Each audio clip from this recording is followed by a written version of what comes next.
Sahbihi wa mawala wa la wala quwwata illa billah.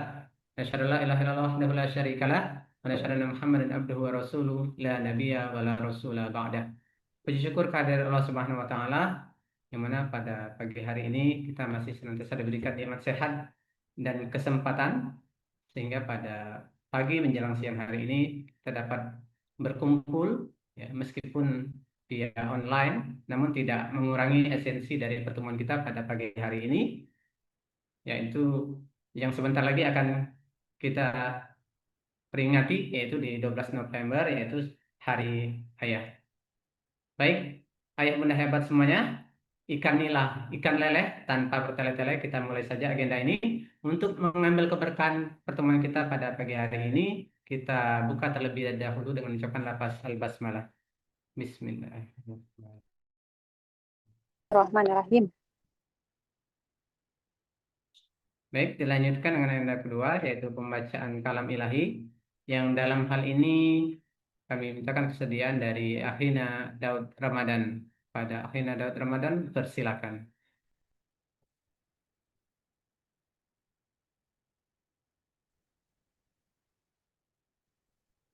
أعوذ بالله من الشيطان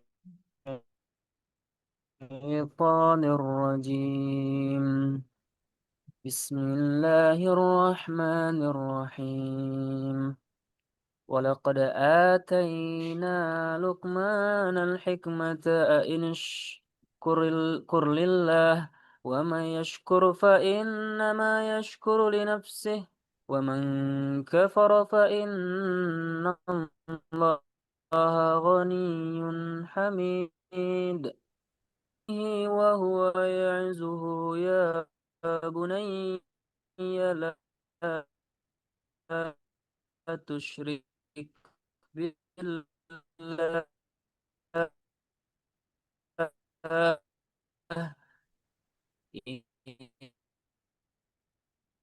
إن الشرك يأمر أمه وهانا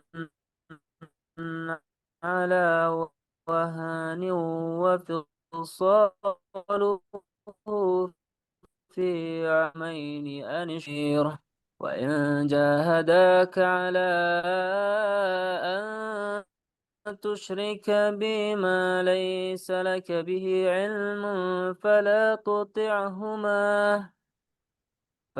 تطعهما وصاحبهما في الدنيا معروفا واتبع سبيل من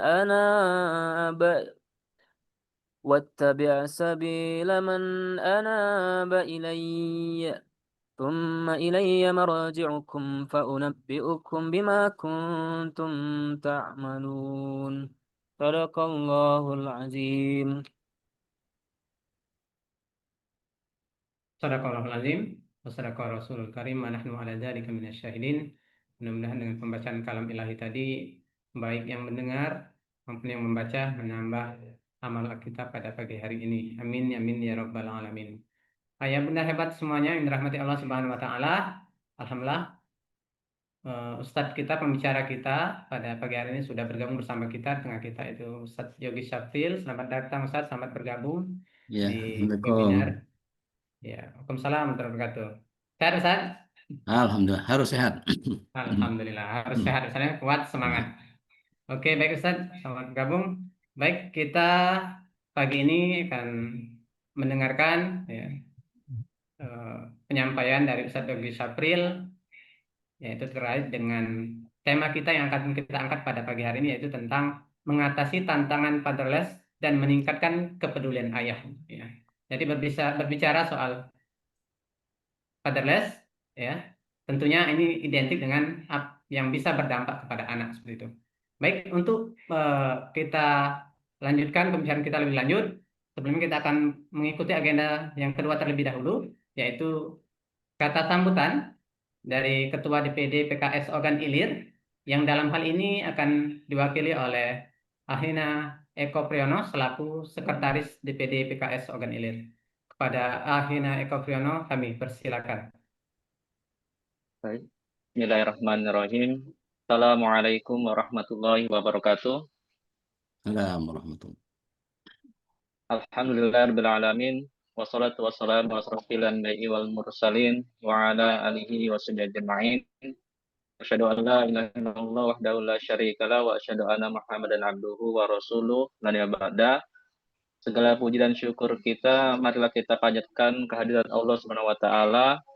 Dengan rahmat dan karunia kita semua dapat berkumpul dalam keadaan sehat dan penuh semangat pada acara webinar parenting hari ini dengan tema mengatasi tantangan fathers dan meningkatkan kepedulian ayah yang diselenggarakan oleh Bidang Perempuan dan Keluarga atau BPK DPD Partai Keadilan Sejahtera Kabupaten Ogan Ilir. Salam dan salam semoga tetap tercurah kepada junjungan kita Nabi besar Muhammad Sallallahu Alaihi Wasallam, suri teladan bagi seluruh umat manusia, sosok ayah yang penuh kasih, tanggung jawab, dan penuh kebijaksanaan. Yang pertama yang kami hormati narasumber webinar hari ini Ustadz Yogi Safril. Jazakallah Ustadz telah berkesempatan untuk menjadi narasumber kita pada hari ini. Kemudian kami hormati juga Ketua Bidang Perempuan dan Keluarga, Saudari Selvia beserta anggota dan tim panitia, serta seluruh hadirin yang berbahagia pada pagi hari ini. Izinkan Ana selaku Sekretaris DPD PKS Ogan Ilir menyampaikan sambutan ini mewakili Ketua DPD PKS Ogan Ilir, yaitu Ustadz Husnul Anam yang berhalangan hadir karena kondisi beliau masih belum fit, baru berapa hari ini pasca operasi kan, beliau jadi meminta Ana untuk mewakili beliau. Beliau menitipkan salam hangat, doa dan dukungan penuh untuk terselenggaranya acara ini dengan sukses dan penuh keberkahan. Amin ya rabbal alamin. Peringatan Hari Ayah ini merupakan momentum yang sangat berharga bagi kita semua untuk meneguhkan kembali peran penting seorang ayah dalam membangun keluarga, masyarakat, dan bangsa.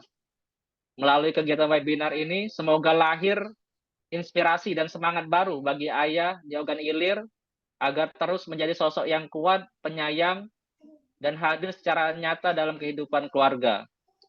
Kami atas nama pengurus DPD PKS Ogan Ilir menyampaikan apresiasi yang setinggi-tingginya kepada panitia pelaksana, kepada para narasumber, serta seluruh pihak yang telah mendukung terselenggaranya acara ini. Semoga kegiatan ini membawa manfaat dan menjadi amal jariah bagi kita semua. Amin ya rabbal alamin. Akhirnya marilah kita jadikan momentum Hari Ayah ini sebagai ajang memperkuat komitmen kita bersama untuk membangun keluarga yang kokoh, masyarakat yang harmonis, dan bangsa yang berkeadilan. Sebagai penutup, izinkan kami membacakan pantun. Lomba memanah di Indralaya, lomba bidar di Tanjung Raja. Cinta ayah sepanjang masa hingga nanti berkumpul di jannahnya. Apa minkum, kini saja yang bisa Anda sampaikan. Wabillahi taufiq wal hidayah. Wassalamualaikum warahmatullahi wabarakatuh. Waalaikumsalam warahmatullahi Waalaikumsalam warahmatullahi wabarakatuh. Terima kasih jazakumullah khairul jazak kepada Akhina Eko yang telah memberikan kata sambutannya mewakili dari Ketua DPD PKS Ogan Ilir yang saat ini lagi kurang fit ya. Kita doakan semoga lekas pulih kembali. Amin ya rabbal alamin. Baik, sekali lagi kami ucapkan terima kasih pada Akhina Eko yang telah memberikan sambutannya. Baik, kita beralih ke agenda kita. Ini acara webinar parenting ya, Hari Ayah Nasional yang mana disebutkan tadi bersama BPK ya, Bidang Perempuan dan Ketahanan Keluarga DPD PKS Ogan Ilir ya. Jadi mengangkat tema mengatasi tantangan fatherless dan meningkatkan kepedulian ayah. Jadi mungkin sudah penasaran nih para peserta ayah bunda hebat ya, apa sih itu fatherless, kemudian apa dampaknya, bagaimana cara mengatasinya dan lain sebagainya. Mungkin sudah penasaran, kita akan kupas langsung ya beberapa jam ke depan bersama Ustadz kita yaitu Ustadz Yogi Safril, yang mana beliau ini adalah pakar parenting keluarga, kemudian juga founder Safril Foundation ya, yang kita ketahui bersama. Baik, tanpa berpanjang lebar, kita langsung saja berikan kesempatan kepada Ustadz Yogi Safril seluasnya untuk menyampaikan ilmunya yang kaitannya dengan anak yang akan kita lalui di tanggal 12 November nanti. Baik, kepada Ustadz Yogi Sapril, waktu dan tempat kami persilakan. Ya, ini udah tampil ya slide-nya. Belum, Ustadz? Slide udah tampil belum? Bentar, Ustadz, cek.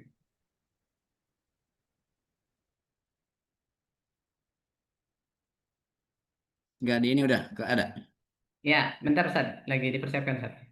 Enggak, ini udah tampil enggak di ini di ini antum. Blank Blank page, page. Ustadz. Masih Ya, ada. Oke, udah tampil ya. Oke. Ya. Ya, Assalamualaikum warahmatullahi wabarakatuh. Waalaikumsalam. Waalaikumsalam warahmatullahi wabarakatuh. Alhamdulillah rabbil alamin waladi arsala rasulahu bil huda wa dinil haqq liyudhhirahu ala dini kullihi wa kafa billahi syahida. Asyhadu an la ilaha illallah wa la syarikalah wa asyhadu anna Muhammadan abduhu rasuluh. Allahumma shalli ala Muhammad wa ala ali Muhammad alladzi la nabiyya ba'da ba'd. Qala ta'ala fi kitabil karim a'udzu billahi minasyaitonir rajim. Walladzina yakuna rabbana hab lana min azwajina wa dhurriyyatina qurrata a'yun waj'alna lil muttaqina imama. Alhamdulillah, wa kita bisa bertemu berkumpul pada kesempatan pagi ini untuk sama-sama ya kita saling berbagi ya pengalaman. Ya alhamdulillah, Anda sendiri mungkin sekarang sudah bertransformasi ya menjadi kakek, menjadi aki ya. Sudah melewati fase keayahan yang cukup panjang ya. Enggak, anak-anak sudah mandiri ya. Mudah-mudahan bisa berbagi pengalaman ya. Mungkin dari sedikit pengalaman dan pengetahuan bisa berbagi dengan antum semua. Baik, ini Ana sengaja dibuat judulnya tentang fenomena fatherless ya. Fenomena ya ketiadaan ayah ya dalam perjalanan pendidikan atau pengasuhan anak ya. Tidak ada dalam arti fisik juga tidak ada dalam arti ya mungkin fisiknya hadir tapi dia tidak berperan dalam proses pendidikan anak-anaknya. Ini sudah cukup gencar ya kemarin di share-sharean dari DPP ya BPK khususnya ya sampai H minus berapa tuh? Sekarang H minus 4 ya hari ayah seterusnya ya. Iya. Menyampaikan berbagai macam fenomena tentang ketidakhadiran ayah ya, dalam pendidikan atau pengasuhan anak ini. Ini menjadi sesuatu yang cukup data-data yang ditampilkan gitu ya. Nah, tapi saya tidak ingin membangun kekhawatiran ya, saya ingin membangun sebuah optimisme ya, walaupun mungkin itu sebagai pemicu aja, sebagai penyemangat bagi para bapak ya. Kemarin terakhir ada 15 sekian juta anak mengalami fatherless, kehilangan peran ayah ya dalam hidupnya. Mudah-mudahan kita tidak menjadi bagian salah satu dari 15 juta sekian itu ya. Kita adalah bagian dari yang hadir di tengah-tengah perkembangan pertumbuhan anak kita. Nah, karena itu saya ingin mengambil sebuah optimisme dengan mengatakan ini mitos atau fakta nih. Ya, mungkin memang banyak diangkat ya dengan berbagai macam oleh para parenting ya, para acara-acara parenting ini terkait fatherless. Ini saya ingin ya seperti ada sebuah tebak-tebakan dalam ini ya. Ini mitos atau fakta gitu. Makan kambing menaikkan darah. Itu mitos atau fakta? Kalau dokter kita mitos itu katanya. Bukan kami yang menyebabkan naik darah itu ya, tapi bumbu-bumbu sekitar kambing katanya. Kalau kami nggak menyebabkan naik darahnya. Jadi ini juga sama. Ini fenomena fatherless ini mitos atau fakta? Nah, ini mungkin tidak usah jawab ya. Nanti saya akan coba sampaikan beberapa hal ya mudah-mudahan bisa membangun atau memberikan pemahaman yang baru dari kita terkait dengan keayahan ini. Nah, saya mulai dengan sebuah ta'aruf dulu ya. Ta'aruf nih saya pribadi Yogi Syafil ya, kelahiran Ciamis 2769, saya dari Unpad Bandung ya. Saya orang Sunda ya. Mungkin kelihatan logatnya. Aktivitas saya di Bina MI, kemudian di Bisri, konsultan pendidikan keluarga dan saya menjadi ketua BKS Bina Keluarga Sakinah di SW PKS Sumsel. Ini istri saya Ratna Juwemi, pendidikan sejarah UPI, kemudian ibu rumah tangga, beliau juga di LPKS ya, Lembaga Pendidikan Keluarga Sakinah di BKPRMI ya, Sumsel dan di Wadirnas di BKPRMI di pusat. Mungkin yang BKPRMI udah kenal ya, yang aktif di BKPRMI. Anak-anak, nah ini anak-anak saya yang pertama ini Muhammad Yusuf Robani Syafril. Nah, ini juga sengaja saya tampilkan ya, biar nanti ini akan menjadi salah satu hal yang menginspirasi. Kemudian nama saya Syafril sehingga seluruh anak saya namain dengan Syafril di ujungnya. Ya, di ujungnya saya namakan Syafril, bahkan masuk ke dalam akte kelahirannya. Ya, masukkan. Ini kelahiran 95 anak saya, Saya menikah 94, kemudian dari Unsri, dulu pernah kerja di Depok ya selama kurang lebih 3 tahun, kemudian saya buat PT bersama kawan-kawan. Nah, beliau sekarang di PT Bisri ya untuk sebagai manajer operasional. Sudah menikah dan punya anak 1. Yang kedua Nur Maryam Afifah Syafril. Nah, ini pakai Syafril juga ya. Tahun 96 ya. Ini dari Unpad, dia pernah di EY Asosiasi Young, kemudian sekarang di manajer di audit internal di Bank Indonesia ya di Jakarta, sudah menikah, sudah punya 1 anak. Yang ketiga Nur Fatimah Zahra Syafril, ini dari Unsri, S1-nya, S2 dari UI, kemudian lawyer, kemudian bekerja di firma hukum di Jakarta. Dan keempat nih yang bungsu baru selesai tahun ini, alhamdulillah dari UNS psikologi dan sekarang kerja di Jakarta di project officer di PT Daya Dimensi Jakarta. Jadi saya di rumah sekarang tinggal berdua di rumah. Jadi anak-anak semuanya kalau kata orang Sunda tuh ngumbara tuh apa? Apa kata orang ngumbara tuh pergi ya, meninggalkan rumah dan mungkin tidak akan kembali lagi ke rumah karena mereka sudah punya aktivitas, ada yang sudah punya keluarga, punya anak ya, punya penghasilan sendiri seterusnya gitu. Jadi itu mungkin nah dari beberapa pengalaman itu ya, karena saya juga seorang pendidik ya, saya dilahirkan dari keluarga guru, kemudian saya berkecimpung di dunia pendidikan dan juga mendidik anak-anak saya, sehingga mungkin dari pengalaman itu ya ada mungkin hal yang positif yang bisa di-sharekan kepada antum semua ya. Jadi saya membuat sebuah konsep namanya My Home My School. Nah, itu mungkin akan kita paparkan. Baik, berikutnya kita sebagai pengantar ini ya, agar kita tidak cemas ya dengan fatherless ini ya. Boleh cemas tapi jangan berlebihan ya, jangan, kalau anak sekarang namanya overthinking ya. Jadi saya awal dengan pertanyaan, apa yang akan selalu kita hadapi dalam hidup? Saya kira nggak usah jawab ya, nanti akan saya jawab. Jadi apa yang akan kita hadapi itu problem ya, masalah. Jadi kalau kita buat pertanyaan apa yang akan kita hadapi dalam hidup, problem ya. Semua orang pasti akan ada masalah. Jadi kalau ada masalah, kita jangan mempermasalahkan adanya masalah ya. Karena masalah itu memang akan hadir seiring dengan hidup kita. Jadi hidup kita memang hadirkan untuk beralih, untuk mengatasi dari masalah ke masalah. Sekarang ada fatherless, mungkin nanti motherless apa ya, grandfatherless ya, grandmotherless, macam-macam nanti ya. Itu masalah-masalah mungkin akan timbul dalam konteks pribadi, keluarga, masyarakat, atau mungkin dalam skala yang luas. Jadi problem itu akan selalu hadir dalam hidup kita ya. Makanya Allah juga mengatakan ya, bahwa Allah mengatakan inna khalaqal insana min nutfatin amsyajin. Allah menciptakan manusia dari sperma yang bercampur. Nabtali, untuk diberikan ujian memang, untuk diuji. Ya diuji saat dikasih problem, dikasih masalah kan. Kemudian fajanau samian basir, Allah berikan kepada kita pendengaran penglihatan. Jadi pendengaran penglihatan ini untuk apa ya? Untuk kita melewati setiap ujian, setiap masalah yang kita hadapi. Jadi setiap fase, setiap masa dalam hidup kita ya, hidup kita pribadi, keluarga, masyarakat, bahkan negara dan dalam skala dunia pun pasti ada masalah-masalah, itu dapat dipastikan.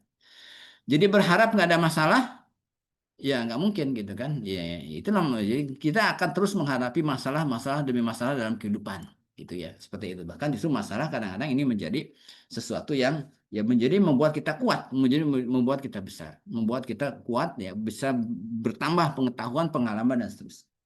Nah, maka Bapak Ibu sekalian, Ibu sekalian, sehingga yang harus kita miliki adalah problem solving. Ini termasuk keterampilan hidup ya, life skill. Life skill yang kita miliki adalah problem solving. Ya, bagaimana kita menyelesaikan masalah-masalah itu. Jadi sebuah keterampilan hidup yang kita miliki ya. Jadi, kan ada banyak anak-anak yang kalau sekarang apa generasi strawberry ya, gen-gen sekarang Gen Z ini dididik dengan berbagai macam kemanjaan, sehingga menghadapi masalah sendiri aja mereka langsung overthinking atau bahkan ya berlebihan.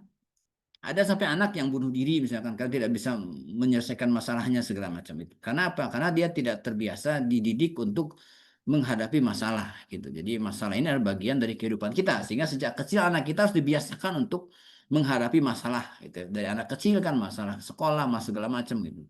Sehingga kita tidak perlu terlalu ikut campur dalam setiap permasalahan anak kita yang secara berlebihan. Nah, maka keterampilan yang kita miliki adalah keterampilan tentang problem solving. Nah, berbicara tentang problem solving, ada dua pendekatan, ada dua mazhab mungkin ya, secara umum ya, ada dua mazhab, ada dua pendekatan dalam menyelesaikan masalah. Yang pertama adalah hit and miss.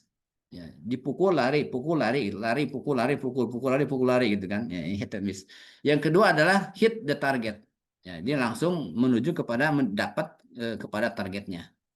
Nah, hit and miss ini kalau digambarkan ini seperti sebuah cerita ya. Saya kasih gambaran biar mudah. Hit and miss ini digambarkan seperti sebuah cerita ini. Ya, ini ceritanya. Kebaca ya, sambil baca bisa lihat. Jadi ada seorang pemabuk pulang ke rumahnya dini hari ya. Seorang pemabuk kemudian sampai di depan rumah dia tidak mendapati kunci. Ya, jadi mau orang mabuk ya masuk ke mau rumahnya kuncinya nggak ada. Ia kehilangan kunci pintunya dan ia kemudian memutuskan untuk mencari kunci di bawah lampu jalan di muka rumahnya. Nah, jadi orang mabuk itu mencari kunci yang hilang di depan lampu jalan di depan rumahnya. Kemudian tetangganya lewat. Kenapa? Apa yang kau mencari di sini? Kata dia, aku mencari kunciku yang hilang. Nah, lalu kemudian tetangganya ikut mencari ya. Lalu ngomong lagi, astaga, kenapa apa yang kau cari? Mengapa engkau cari di situ? Lalu jawab pemabuk adalah karena tempat ini lebih terang daripada tempat yang lainnya. Nah, itu paham ya. Jadi ini hedonis. Jadi orang cenderung menyelesaikan masalah bukan ke akar masalahnya. Dia yang penting nyaman untuk menyelesaikannya gitu kan. Maka pemabuk tadi hilang kunci ya. Bukannya menteris bahwa kuncinya kira-kira jatuh di mana, mungkin di tempat mabuk dia atau di jalan, malah dia kemudian mencari kuncinya di depan rumahnya di bawah lampu jalan di depan rumahnya. Karena apa? Karena di sini lebih terang kan. Nah, adapun hit the target ini bisa dicerita dalam cerita ini. Nah, ini. Jadi ada seorang perampok bank terkenal ya di Amerika, Willie Sutton. Ini Willie Sutton seorang perampok bank terkenal di USA. Suatu hari dia kehilangan tertangkap ya. Dia tertangkap. Kemudian tanya oleh wartawan, "Mengapa Anda merampok bank?" Jawaban simpel, "Karena di sini tempat uang." Nah, dia langsung ke sasaran tuh. Jadi ini hebat nih. Perampok daripada ngerampok nggak jelas dapatnya gitu kan. Kemudian ketangkap dipukul rame-rame ya mati ya. Ini lebih ngerampok bank ya. Ketangkap juga terhormat ya. Jadi kalaupun dapat dia dapat langsung banyak. Kenapa? Karena bank itu adalah tempat di mana uang ada. Nah, nah inilah namanya principle of drunken search ya. Prinsip orang mabuk ya. Prinsip orang mabuk mencari. Jadi orang lagi mabuk kan nyari ya. Pasti dia yang selonong boy lah ya. Sana sini nggak jelas gitu kan. Kebentur sana kebentur sini gitu. Kenapa? Karena dia tadi mencari ya karena dia orang mabuk. Kemudian itu target ini adalah the Sutton Law namanya. Nah, ini prinsip the Sutton Law. Jadi mencari masalah dia langsung ke pusat masalah. Gitu ya. Mencari masalah ke pusat masalahnya. Nah, makanya disamakan bahwa pendekatan yang menyelesaikan gejala satu masalah bukan pada akar penyebab timbulnya masalah. Nah, jadi orang yang prinsip pemabuk tadi orang menyelesaikan masalah hit and miss bukan pada akar penyebab timbulnya, tapi pada gejala satu masalahnya, bukan pada akar masalahnya. Seperti itu. Ya. Kemudian the Sutton Law adalah menyelesaikan masalah dengan mencari akar penyebab masalahnya. Seperti itu. Tapi orang kadang-kadang takut ya mencari akar masalah. Kenapa? Ya, karena kadang-kadang nggak siap. Nah, ini ada cerita lagi, cuma nggak saya tampilkan. Ceritanya gini, ada cerita tentang seorang perempuan ya, seorang bapak punya anak perempuan. Mohon maaf ya, ini cerita teman juga. Seorang bapak punya anak perempuan yang jelek, udah hitam jelek anaknya tuh kan perempuan, sehingga nggak ada orang yang mau menikahinya. Jadi nggak suatu hari datanglah ada orang yang mau nikah dia, tapi orang itu buta. Maka kemudian cepat-cepat si bapak itu nikahkan anaknya dengan orang buta. Ya, suatu hari ada seorang dokter datang gitu. Dokter itu sanggup menyembuhkan mata si buta sehingga bisa melihat lagi. Nah, gimana tuh? Ternyata gimana? Bapak perempuan tuh nggak setuju. Kenapa? Padahal dokter itu sanggup membuat orang buta itu menjadi melihat. Tapi bapak si perempuan tadi nggak setuju anak menantunya disembuhkan dari kebutaan. Kenapa? Tahu nggak? Ya, karena kalau dia lihat istrinya jelek, jadi sehingga takut menceraikan istrinya. Nah, jadi kadang-kadang kita seperti itu ya. Jadi kadang-kadang kita takut dengan masalah itu ketemu akarnya, kita nggak siap menyelesaikannya kan gitu sebenarnya. Seperti itu ya. Seperti ada ceritanya nih, ada beberapa kawan tuh, saya pernah beberapa kali general check up ya. Ada kawan itu sudah sebulan nggak diambil hasil general check up-nya. Hasil general check up-nya nggak diambil. Kenapa? Takut ya. Takut jantungnya bermasalah, takut ini takut gitu ya, seperti itu. Nah, jadi kadang-kadang masalah itu bukan tidak ada pemecahannya, tapi karena kita tidak siap ketika ada solusi yang untuk menyelesaikan masalah yang kita hadapi. Nah, makanya Batifillah, oleh itu dalam konteks Indonesia ya, saya akan coba bahwa kita memahami keluarga itu dalam konteks institusi ya. Ayah itu bukan sebagai ayah person, tapi ayah sebagai institusi keayahan, sebagai lembaga keayahan gitu kan. Di keluarga itu kan sebagai sebuah lembaga, bukan sebagai individu ayah, gitu ya. Karena kita lihat ya, Nabi Muhammad sendiri kan nggak punya ayah kan, betul nggak? Nabi Muhammad nggak punya ayah bahkan sebelum dia lahir gitu. Tapi dia tetap mendapatkan pengasuhan keayahan dari siapa? Dari kakeknya, dari pamannya kan gitu ya.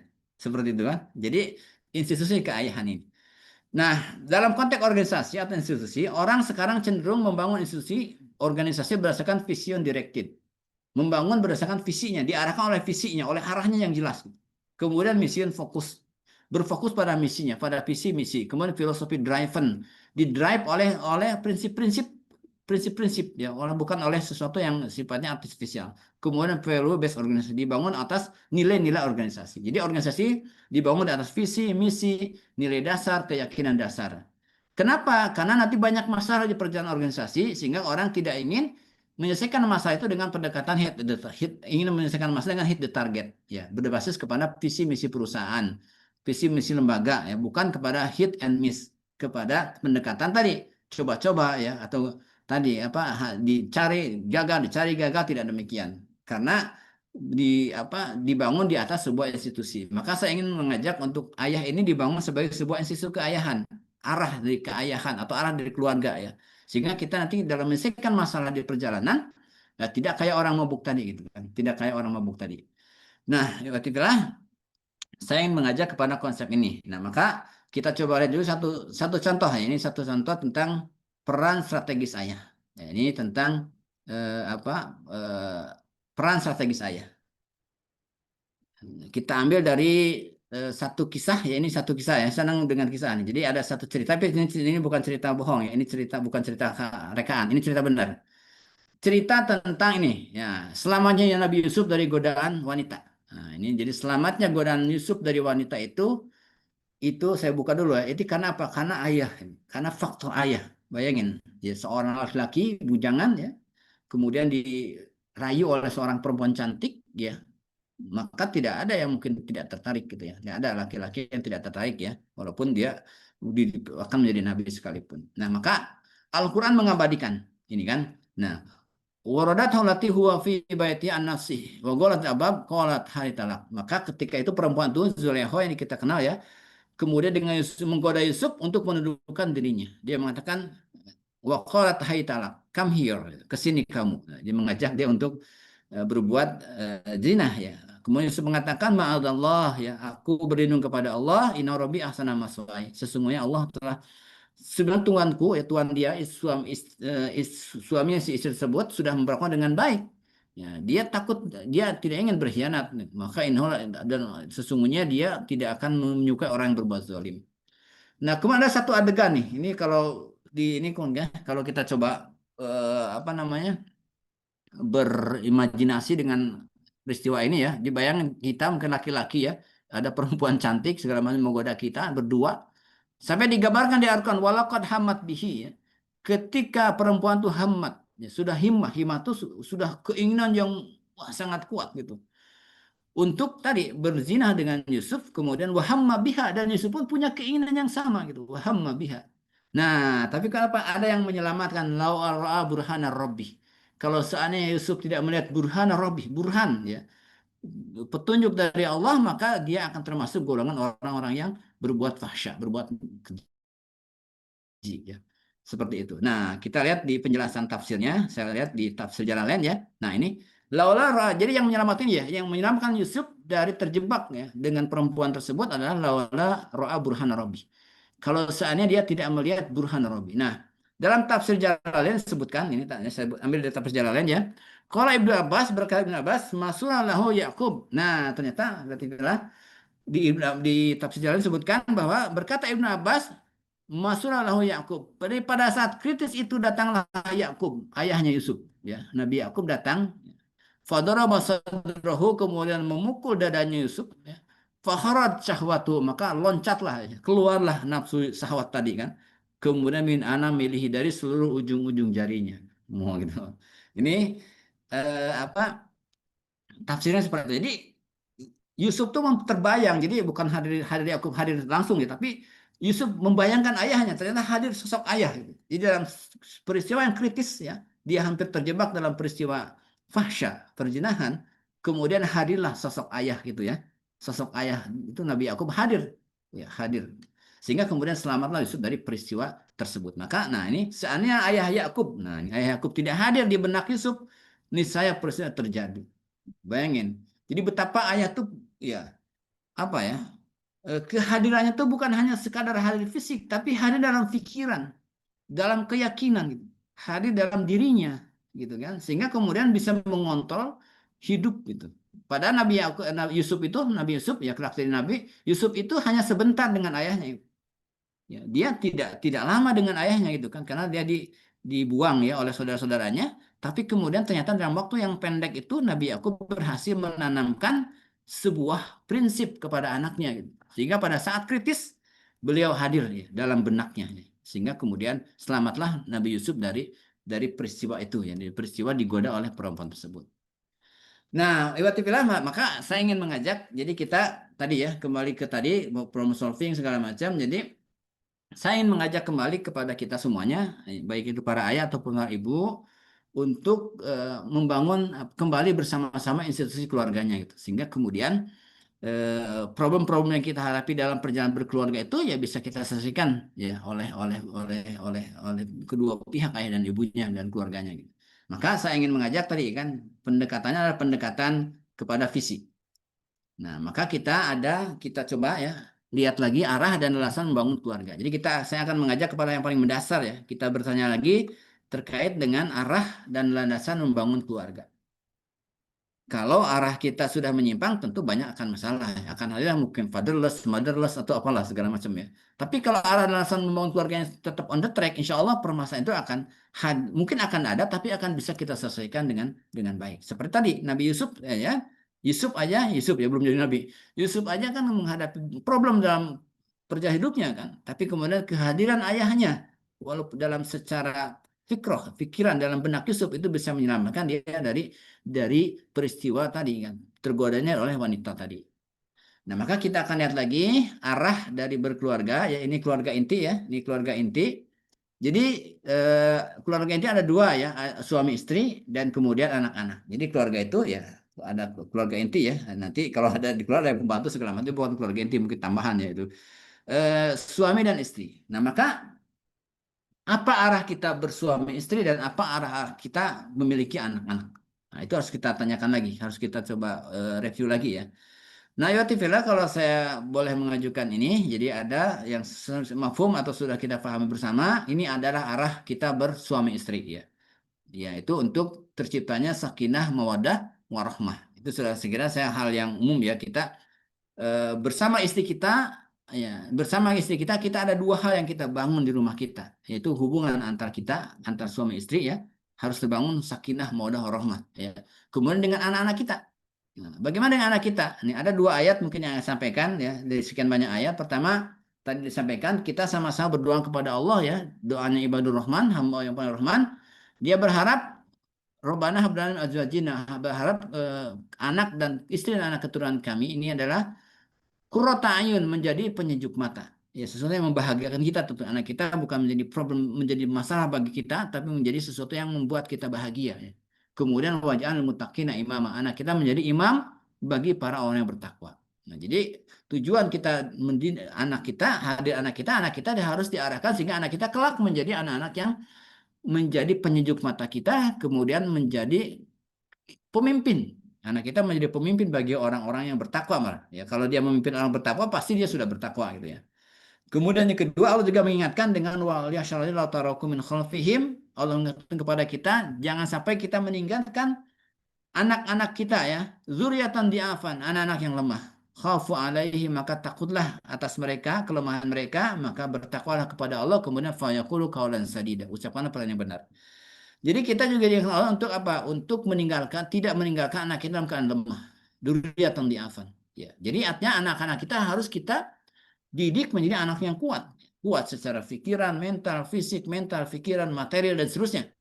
Ya. Sehingga dari dua ini kita berharap anak-anak kita menjadi seorang pemimpin yang kuat di masa depannya. Jadi kita berharap anak-anak kita ya menjadi pemimpin masa depan yang kuat. Ya. Itu yang kuat ya, bukan pemimpin yang lemah, tapi pemimpin yang kuat di masa depannya. menjadi pemimpin bagi orang-orang yang bertakwa. Ini arah dari mendidik anak-anak kita. Nah, maka yang ini yang suami istri mungkin nggak saya bahas, kita bahas yang kedua ya, karena tema itu tadi membahas tentang fadilah, tentang keayahan. Nah, Bapak Ibu sekalian, dua ayat ini kalau kita, nah ini maka kalau kita buatkan tagline-nya, ini seperti tagline-nya Rasulullah ya, baiti jannati. Ya, Rasul mengatakan di rumah yang kecil sederhana ya, ya. Beliau mengatakan baiti jannati, ya, home sweet home. Nah, itu. Jadi surga, rumah itu menjadi tempat menjadi surga, ya, menjadi surga. Menjadi surga di dunia gitu kan, itu rumah tangga itu. Kemarin saya mampir ke mana, ke Usmani ya, ke Condet ya. Di situ kan ketika lewat ke Condet itu banyak rumah-rumah makan tuh. Ada yang menarik, saya sana rumah makan, saya ingat karena saya beli mampir ke situ. Rumah makan Arab ya, rumah makan namanya rumah makan Jordan. Tagline-nya apa? Makanan surga yang turun ke bumi. Wah, luar biasa, makanan surga yang turun ke bumi. Nah, ini juga sama, rumah tangga kita harus menjadi surga yang diturunkan ke bumi, ke rumah kita gitu. Gitu ya. Jadi kita harus bisa itu. Ini kemudian yang kedua, anak-anak. Anak-anak berarti apa? Tugas kita kan yang utama adalah mendidik anak. Tugas kita anak adalah untuk dididik ya, diarahkan sehingga dia menjadi pemimpin masa depan yang kuat. Maka tagline-nya apa? Tagline-nya baiti madrasati. Ya, rumahku surgaku, rumahku sekolahku. Nah, jadi rumah ini adalah menjadi tempat pertama sekolah anak kita, sekolah pertama dan utama anak-anak kita. Ya, kalau dalam ini ada ungkapan al-um ya, ibu anda madrasah ula, maka rumah juga menjadi berarti rumah menjadi madrasah pertama bagi anak-anak kita. Maka jadikan rumah kita sebagai surga ya, di antara kita, di antara suami istri. Kemudian untuk anak-anak jadikan rumah sebagai sekolah, sebagai sebuah sekolah bagi mereka, sehingga ketika mereka keluar rumah ya, seluruh pelajaran-pelajaran yang ada di sekolah di rumah kita itu tertanam kuat. Seperti Nabi Yusuf, contoh Nabi Yusuf alaihissalam ya, di pelajaran ayahnya di masa kecil itu tertanam kuat sehingga ketika beliau menghadapi satu peristiwa yang berat ya, itu cukup berat bagi laki-laki ya, digoda dengan perempuan, dia berhasil selamat. Kenapa? Karena kehadiran ayahnya. Ayahnya hadir dalam benak dia sehingga kemudian membuat seketika nafsu syahwatnya itu hilang, keluar dari anak mirhi, dari seluruh ujung-ujung jarinya keluar semua. Nah, itu peran.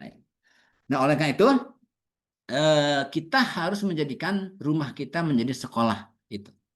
Baru kemudian masing-masing berperan sebagai ayah, sebagai ibu, masing-masing harus hadir dalam setiap kesempatan-kesempatan di sekolah tersebut. Karena kita tidak bisa bersama anak sepanjang hari, nggak mungkin. Kalau nggak mungkin kita bersama anak sepanjang hari, sepanjang waktu ya. Mungkin relatif yang lebih lama ibu misalnya. Tapi sekarang kan kita menghadapi satu fakta bahwa konsep berkeluarga sekarang kan berubah ya. Sekarang ini kan suami istri bekerja, rata-rata kan begitu ya. Fenomena yang muncul kan begitu. Suami istri bekerja gitu kan. Jadi ya ada sharing income, itu biasa. Dan sehingga kemudian perhatian anak pun tidak. Oleh ibu juga bisa jadi ada ibunya yang bekerja lebih full kadang-kadang kan seperti itu. Ini satu fenomena. Sehingga tapi tetap itu harus berjalan rumah sebagai sekolah. Nah, makanya kita coba rancang. Ini saya dari pengalaman saya ngelola sekolah juga ya, mungkin bagaimana nanti rumah kita ini bukan homeschooling ya, tapi rumah kita benar-benar menjadi sebuah sekolah bagi anak-anak sejak anak apa? Sejak lahir, bahkan sejak anak sebelum lahir. Rumah kita adalah sebuah tempat belajar yang terbaik bagi anak-anak kita. Nah, saya ingin mengarahkan kepada hal yang lebih esensi ya sebelum masuk ke keayahannya. Nah, karena itu ini saya punya oret-oretan ya. Nah, maka dengan dua ayat ini kita berharap anak-anak kita akan berperan dan berkontribusi optimal dalam hidupnya. Ini harapan kita ya. Kita harapkan anak-anak kita menjadi pemimpin, artinya anak-anak kita pemimpin yang kuat, artinya dia bisa berperan. Anak-anaknya bisa berperan, berkontribusi, karena tahap akhir dari sebuah perjalanan hidup manusia adalah berkontribusi. Ya, seperti kata Rasul, khairun nas anfa'uhum linnas. Manusia yang paling baik adalah manusia yang paling memberikan manfaat untuk orang lain. Sehingga kalau anak kita kelak bisa memberikan manfaat untuk masyarakat, insya Allah kita akan mendapatkan pahala ya, yang luar biasa yang akan terus mengalir dari kesolehan kebaikan anak-anak kita. Gitu. Jadi kalau kita ingin mendapatkan pahala dari anak-anak kita, ya maka kita harus mendidik mereka sehingga kemudian mereka bisa memiliki peran dan kontribusi dalam hidupnya ya, kepada masyarakat, kepada umat, kepada bangsa itu. Dan inilah menjadi visi My Home School. Jadi visinya adalah bagaimana kita My Home School ini merancang rumah kita menjadi sebuah sekolah dengan visi kita, di masa depan anak-anak kita bisa berperan dan berkontribusi optimal. Gitu. Bagaimana dengan sekolah formal? Sekolah formal itu bukan sekolah utama. Itu walaupun saya pengelola sekolah ya. Itu adalah sebagai outsourcing. Kita memberikan outsourcing. Antum nggak bisa ngajar matematik kan? Nggak bisa ngajar fisika, kimia misalkan. Karena antum mungkin basicnya dulu agama atau sosial, maka kita sekolahkan anak kita gitu. Itu seperti itu. Jadi tetap kendali sekolah ada di kita. Jadi sekolah itu menjadi partner bagi sekolah di rumah kita. Nah, kita menjadi nah, sehingga ayah sebagai apa? Ayah sebagai kepala sekolah. Jadi ayah, nah itu ayah harus menjadi kepala sekolah, ya. Dan ibu menjadi wali kelas, ya, wali kelas di rumahnya, gitu kan? Ayah menjadi kepala sekolah, ya. Ibu menjadi wali kelas, sehingga harus bareng itu, ya harus bareng mereka tuh harus bekerja sama, nggak bisa terpisah. Fatherless itu nggak bisa terpisah dari kondisi keluarga, nggak bisa, harus bareng, nggak bisa kita memisah-misahkan gitu kan? Ya harus bareng-bareng, ya harus bareng-bareng. Bagaimana ayah dan ibu itu, Umi dan Abi, ya, mama dan papa bersama-sama memainkan peran untuk menciptakan sebuah rumah itu benar-benar sekolah di rumahnya menjadi sekolah tempat anak-anak belajar, gitu, seperti itu. Itu ya prinsipnya. Tuh. Nah, jadi visinya dalam Mahil adalah agar anak-anak kita kelak bisa berperan kontribusi optimal dalam hidupnya. Nah, maka kemudian kita turunkan ada roadmap. Nah, ini saya buatkan sedikit oret-oretan. Ada roadmap ya, ada peta jalannya. Bagaimana peta jalannya agar terkait dengan rumahku, sekolahku, rumah menjadi sekolah bagi anak-anak kita. Jadi kita lihat, nah ini anak kita ya, anak kita lucu. Kemudian di masa depan dia harus menjadi orang yang bisa berperan dan berkontribusi optimal dalam hidupnya, sesuai dengan bidangnya masing-masing. Mau jadi terserah profesinya, mau jadi apa, mau jadi guru, mau jadi politisi, mau jadi pengusaha, itu profesi-profesi yang mereka geluti, tergantung kepada passion mereka. Tapi mereka memiliki peran ya dalam kehidupan optimal, mengarahkan orang kepada kebaikan, menjadi imamun lil muttaqin. Nah, kemudian kita lihat usia anak kita ya, anak kita dari 0 ini sampai 25. Nah, kenapa 25? Ya, karena kita ya secara umum lah, ini secara umum bukan ini secara umum, bahkan kita lihat biasanya tingkat kedewasaan anak tuh di rata-rata umur 25 ya, secara umum begitu ya. Bahkan kalau kita lihat ukuran Rasul lah, kita pakai peta Rasul ya, Rasul 25 menikah. Artinya dia sudah bisa hidup mandiri, membiayai segala macam. Jadi usia 25 ini keumuman aja, keumuman secara psikologis juga usia kematangan tuh ada di angka 25. Dan usia sekolah juga begitu ya. Sekolah tuh juga begitu. Selesai sekolah kan tuh 23, S1, 22, 23, enggak ada yang 25 lah paling maksimum tuh. Kemudian nanti anak kita akan hidup. Nah, kita lihat walaupun kita belum hidup sampai usia ini ya, tapi anak kita akan hidup di usia berapa? 65. Kita ambil 65 karena rata-rata umat Rasul 65 ya. 60-an. Kita lihat Rasul aja 63 ya. Jadi kita average rata-rata usia umat Rasul itu sekitar 65-an, 60, 65 ya. Kalau lebih dari itu udah dapat bonus banyak. Nah, kita ambil keumuman rata-rata. Nah, kemudian ini ada namanya learning curve. Ada kurva belajar. Nanti anak-anak di rumah sekolah diajarin sama kita di rumah, kemudian dia akan belajar dalam kehidupan. Jadi belajar di kampus kehidupan. Gitu kan, di kampus kehidupan gitu kan. Tadi kalau yang ikut pagi ya ada sambutan ketua MS ya, ada 3 fakultas katanya. Ada fakultas agama, itu fakultas jin, fakultas pikiran, dan fakultas apa saya lupa. Ada 3 fakultas dalam untuk mendisiplinkan diri.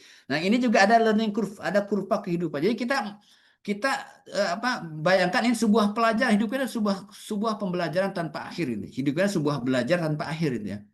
Jadi anak-anak kita sepanjang hidupnya termasuk kita harus terus belajar gitu kan, harus terus belajar. Maka usia 25 anak kita anggaplah mandiri ya. Anak kita mandiri, nikah dan seterusnya ya. Selesai kuliah, bekerja, punya duit sendiri itu 25 ya. Rata-rata mungkin. Kemudian mereka akan menapaki kurva hidupnya sendiri tanpa kita ya, tanpa kita. Sekarang anak-anak saya juga begitu, mereka hidup sendiri tanpa saya pernah hadir gitu. Paling mereka ketemu teleponan atau setahun sekali kalau ada punya anak gitu. Mereka melewati learning curve. Nah, dalam learning curve ini ada berapa fase? Kalau kita bagi secara teorinya ya, secara teori learning curve, ini ada pembagian per 10 tahun ya. Dalam mungkin kita perencanaan per 10 tahun lah, ada 10 tahun, 10 tahun. Ini 35, 45, 55. Kalau kita bagi menjadi menjadi bagian-bagian kecil gitu ya. Nah, 25 sampai 35 namanya ini pematangan diri.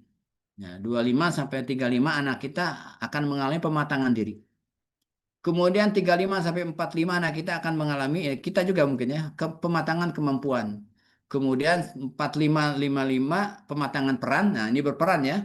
45 55 anak kita berperan. Makanya yang sekarang menjadi menteri-menteri segala macam di usia-usia 45 55, mereka sudah matang perannya gitu.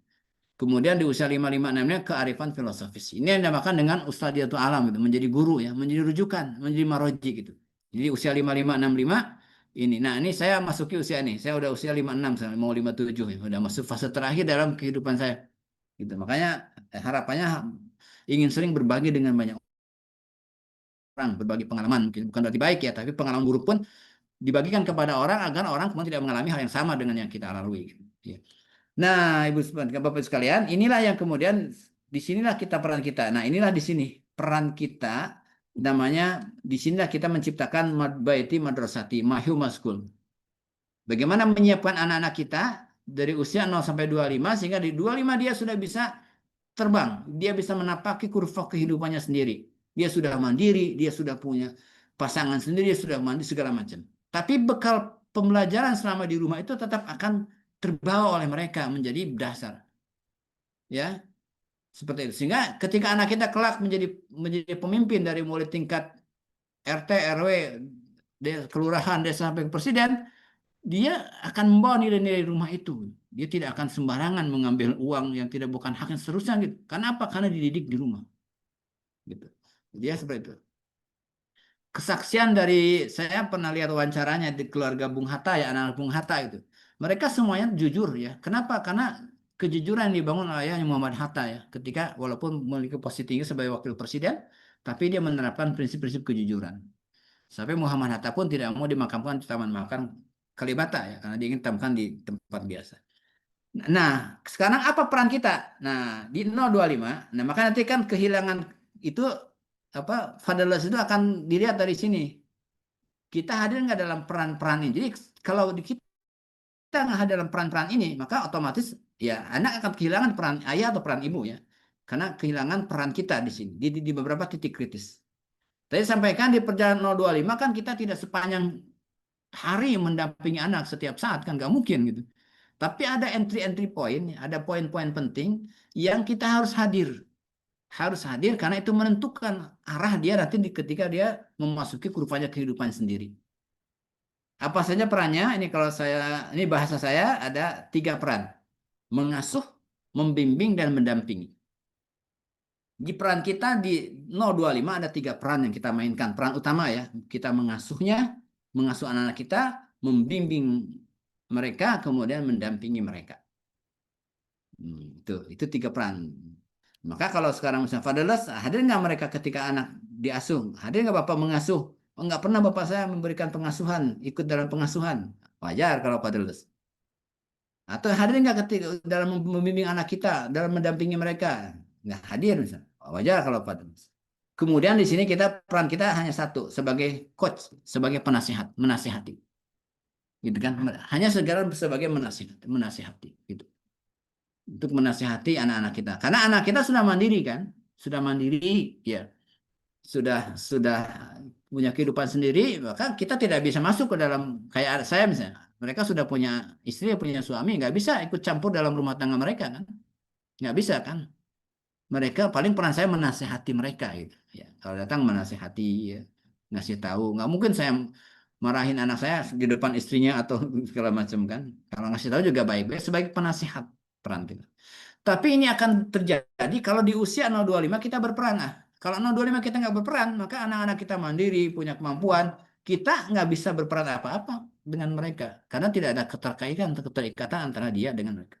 Tadi saya balik lagi pada contoh Nabi Yusuf ya. Bagaimana Nabi Yusuf dalam waktu yang sebentar, Yusuf itu bisa membayangkan ayah di saat kritis. Berarti hadir. Ayah itu memberikan nilai, menanamkan nilai kepada Yusuf. Sehingga bisa dipanggil lagi tuh. Nilai itu bisa dipanggil lagi karena tertanam. Dan bisa dipanggil lagi pada saat-saat yang kritis. Oke, itu sehingga kalau saya gambarkan dalam ini, nah dalam Google Map ya kurang lebih seperti ini. Ada 4 peran orang tua, 4 empat peran utama orang tua. Ini anak, ini berperan di masa depan ya. Nah, khairun nas ya. Sebaik-baik berperan ada. Maka di sini 0 sampai 6. Nah, ini saya berikan lagi. 0 sampai 6, 6 sampai 18, 18 sampai 25, 25, 65. Jadi kita bagi berdasarkan pendidikan formal ya, karena kita semua sekarang banyak diatur karena anak kita sekolah formal, maka kita bagi menjadi sekolah formal. Nah, di usia 06 apa peran kita? Ini adalah mengasuh. Nah, dia benar-benar menjadi pengasuh. Pengasuh sebenarnya ya, bisa jadi sampai nyebokin gitu ya, apalagi nyuapin, nyebokin gitu ya, segala macam gitu. Mengasuh, benar-benar mengasuh. Ya. Kemudian walaupun peran-peran itu bisa digantikan oleh pembantu ya, bisa digantikan oleh pembantu. Kemudian 6 sampai 18 ini adalah membimbing. Kita membimbing anak-anak kita. Anak kita udah mulai sekolah ya kan, 6 tahun udah mulai sekolah ya. Ada SD, ada TK, SD, SMP, SMA nih. Ya, SLTA, SMK. Kita membimbing mereka. Karena waktu kita akan lebih banyak kalau di 06 mungkin waktunya full di rumah anak kita ya kan. Atau lebih banyak waktu dengan kita. 6-18 kita mulai sedikit anak kita kan, minimal anak kita setengah hari ya di sekolah. Kalau yang full day mungkin sampai sore gitu ya. Kalau yang pesantren malah nggak ada di rumah gitu kan. Nggak ada di rumah anak kita. Ya kan? 6-18. Kemudian 18-25 namanya mendampingi. Nah, ini juga sudah anak-anak sudah punya pikiran sendiri ya, sudah mandiri. Di anak kita di usia ini adalah mendampingi. Kita mendampingi mereka. Kita tidak bisa lagi marahin mereka gitu kan, menjewer mereka, nggak bisa lagi. Iya kan? Nggak bisa anak-anak kita dijewer di ini kan, karena kita ada mendampingi mereka. Gitu. Dan kemudian 25-65 kita menasihati. Nah, inilah maka visi mahasiswa adalah mengasuh, membimbing, mendampingi, menasihati anak-anak kita agar mereka bisa berperan dan berkontribusi optimal dalam kehidupan masa depan. Nah, sejauh mana ketiadaan ayah atau ibu ya, sejauh mana ada nggak di saat pengasuhan, ada nggak saat pembimbing, ada nggak saat mendamping, ada nggak saat ketika dia menasihati. Nah, kalau itu zong, ada fase-fase yang lewat, itu ya berarti jangan disalahkan kalau kemudian anak merasa tidak ada kehadiran ayah atau ibunya gitu. Gitu ya. Maka kita harus hadir di fase-fase critical point. Jadi kita nggak perlu hadir seluruhnya dalam hidup anak ya, dalam detik ke detik, jam ke jam, tapi ada critical point namanya. Ada titik-titik kritis yang kita harus hadir di situ. Ya. Dan kalau itu hadir, insya Allah dia akan terekam dalam benak anak kita sampai mereka besar. Seperti itu. Gitu ya. Nah, itu kemudian coba kita rinci lagi. Nah, ini makin rinci nih. Jadi 4 peran ini kita coba rinci. Nah, kita rinci lagi Pak ya. Apa Ustaz, slide-nya belum tampil? Oke, sekarang? Belum. Ada? Belum muncul, Ustaz. Oke. Saya tutup dulu gue. Masih belum? Belum muncul, Ustaz. Tadi sampai yang mana yang belum muncul? Yang pertama tadi, Ustaz. Pembahasan pertama belum muncul juga dari itu semua. Ini apa? Yang pertama. Muncul? Ya, muncul. Oke. Tadi ya, saya ulang lagi. Ini ada 4 peran utama orang tua. Tadi saya ulang ya. Jadi mengasuh 06, 26-18 membimbing, 18-25 mendampingi, 25-65 menasihati. Nanti kasih tahu ya kalau ada masalah. Kasih tahu lagi kalau ada masalah. Muncul ya sekarang ya? Muncul? Muncul, Ustaz. Muncul, Oke. Ustaz. Nah, kita ini ya. Nah, maka inilah critical point ya. Di 06 nggak mungkin kita sampai dari 0 sampai 6 bersama anak, nggak mungkin ya. Nggak mungkin. Ibu juga nggak mungkin. Pasti ada fase jedanya. Maka di mengasuhnya ada critical point lagi. Jadi dalam usia 025, 065 ada critical point ya. 06. Nah, di masing-masing critical point ada juga critical pointnya. Nah, jadi kita lihat coba rincinya. Oke. Ini masuk ya. Nah, kita rincian perannya sekarang. Rincian perannya. Oke, rincian perannya. Nah, kita lihat. Nah, ini. Sekarang kita lihat lebih jelas. 0 sampai 25. Nah, kita fokusin ya. Karena 05 kan rata-rata belum lah ya. Belum ada yang situ. Mungkin kita fokus ke sini. Ini 0 sampai 6 tadi kan. Ini kita mengasuh ya. 0, ada preschool, karena ada yang anak dititipkan ke TK, PG, PG ya. Tapi mulai TK mulai 4 sih. 4, 5, 6 itu mulai TK, TKA, TKB gitu ya. PG, TK, TKB. Kemudian 7 ya kita lihat usaha sekolah ya, aturan pemerintah sekarang 7 ya. 7 kurang lah, atau 7 sampai 12 itu kan SD, 13 sampai 15 SMP, 16 sampai 18 SMK, SMA. Rata-rata begini, saya ambil yang tertinggi ya di usia 7. 8, ada anak yang 17 tahun selesai SMA ada misalnya. Nah, kemudian 19 mulai dia kuliah ya, dan persiapan. Ini peran kita ada 3 peran mengasuh ya. Pertama, memberikan nama dan mendokumentasikannya. Oke, ini tugas ayah nih sebenarnya, memberikan nama dan mendokumentasikannya. Semua sudah kan memberikan namanya, baik semua kan? Tapi yang keduanya, sudah belum mendokumentasikannya? Ada yang bisa jawab nggak? Sudah nggak, ada nggak yang sudah mendokumentasikan nama anaknya?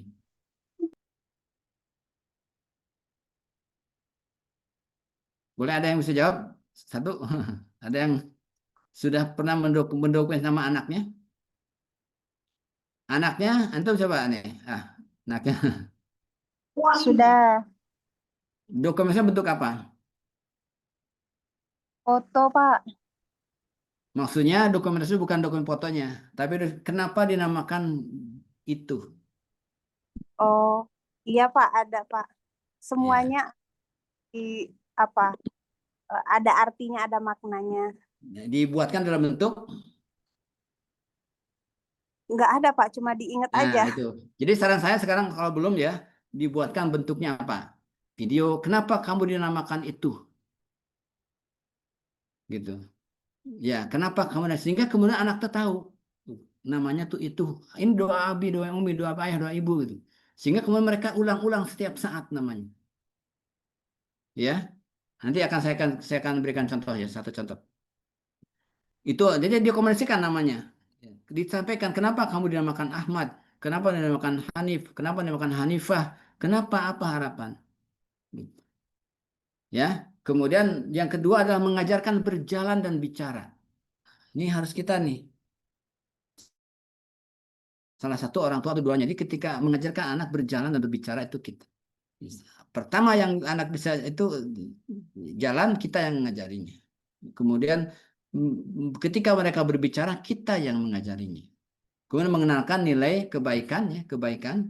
Kemudian huruf dan angka. Mengenalkan bukan mengajarkan ya, mengenalkan kepada anak. Ini di fase pengasuhan. Ini saya kalau cebok selama sudah beda. Tapi ini beberapa critical point ya. Memberikan nama, didokumentasikan. Kemudian mengajarkan berjalan dan ini luar biasa nih. Titik ininya ketika kita ngajarin anak jalan itu ada kenangan yang tidak terlupakan. Ya, mohon maaf saya pribadi dulu menyengaja setiap libur kantor saya anak jalan saya bawa ke tempat-tempat terbuka kemudian saya latih berjalan gitu. Kemudian bicara juga saya ajak ngomong, saya ajak bicara. Kemudian nilai kebaikan kan, ngajarkan kebaikan, harus sholat, harus berbuat baik, ngasih tetangga segala macam itu diajarkan dengan praktek kepada anak. Bahkan huruf dan angka saya ajarkan kepada anak dengan istri bareng-bareng ya, bersama-sama tentunya. Mengajarkan huruf sehingga anak bisa membaca tuh, baca baik itu baca Quran atau baca huruf Latin itu di rumah saya ajarkan semuanya. Dengan cara main-main aja gitu kan. Misalnya dulu ada botol, saya tuliskan botol di botol itu ya. Ini tuh ambil botol, ada tulisannya botol. Oh itu botol tuh begitu tulisannya. Anak mungkin belum bisa nulis, belum bisa baca, tapi dia ya, seperti itu. Jadi benar-benar disetting kalau apa? Disetting kamar rumah tuh penuh dengan bacaan, penuh dengan huruf, penuh dengan angka gitu kan, penuh dengan buku. Jadi dikenalkan sejak mereka kecil, gitu ya. Nah ini sebagai contoh saja nih, ini contoh ya. Tadi mendokumentasi. Jadi kebetulan kalau saya ini karena saya suka tulis ya, jadi anak saya dokumentasinya begini. Ya, udah kelihatan belum? Ada tampil ya? Tampil ah. Nah ini contoh Bu ya. Nah ini contoh anak saya yang pertama Bu. Namanya Muhammad Yusuf Robani. Ini saya tuliskan, saya buatkan sejak dia lahir. Ya, namakan Muhammad Yusuf, anak pertama, tangisnya kapan, jam berapa, hari apa, namanya apa maksud saya namakan, kemudian harapan saya apa kepada dia. Kemudian ada nama saya di ujungnya agar kamu tahu saya ini bapaknya gitu. Nah, seperti itu. Ya, makanya saya itu. Seperti ini. Jadi saya buatkan. Kalau yang belum bisa dibuatkan dalam bentuk video kan, anakku namamu begini, Umi berharap kamu begini, dibuatkan videonya itu. Sehingga nanti anak kalau udah jauh kan akan rindu akan membaca. Biasanya saya setiap tahun Bu, ketika ulang dulu masih kecil ya, ketika mereka kecil saya adakan mereka membacakan puisinya di depan kita. Ketika mereka sudah bisa baca ya, saya tempelin saya figura di rumah gitu.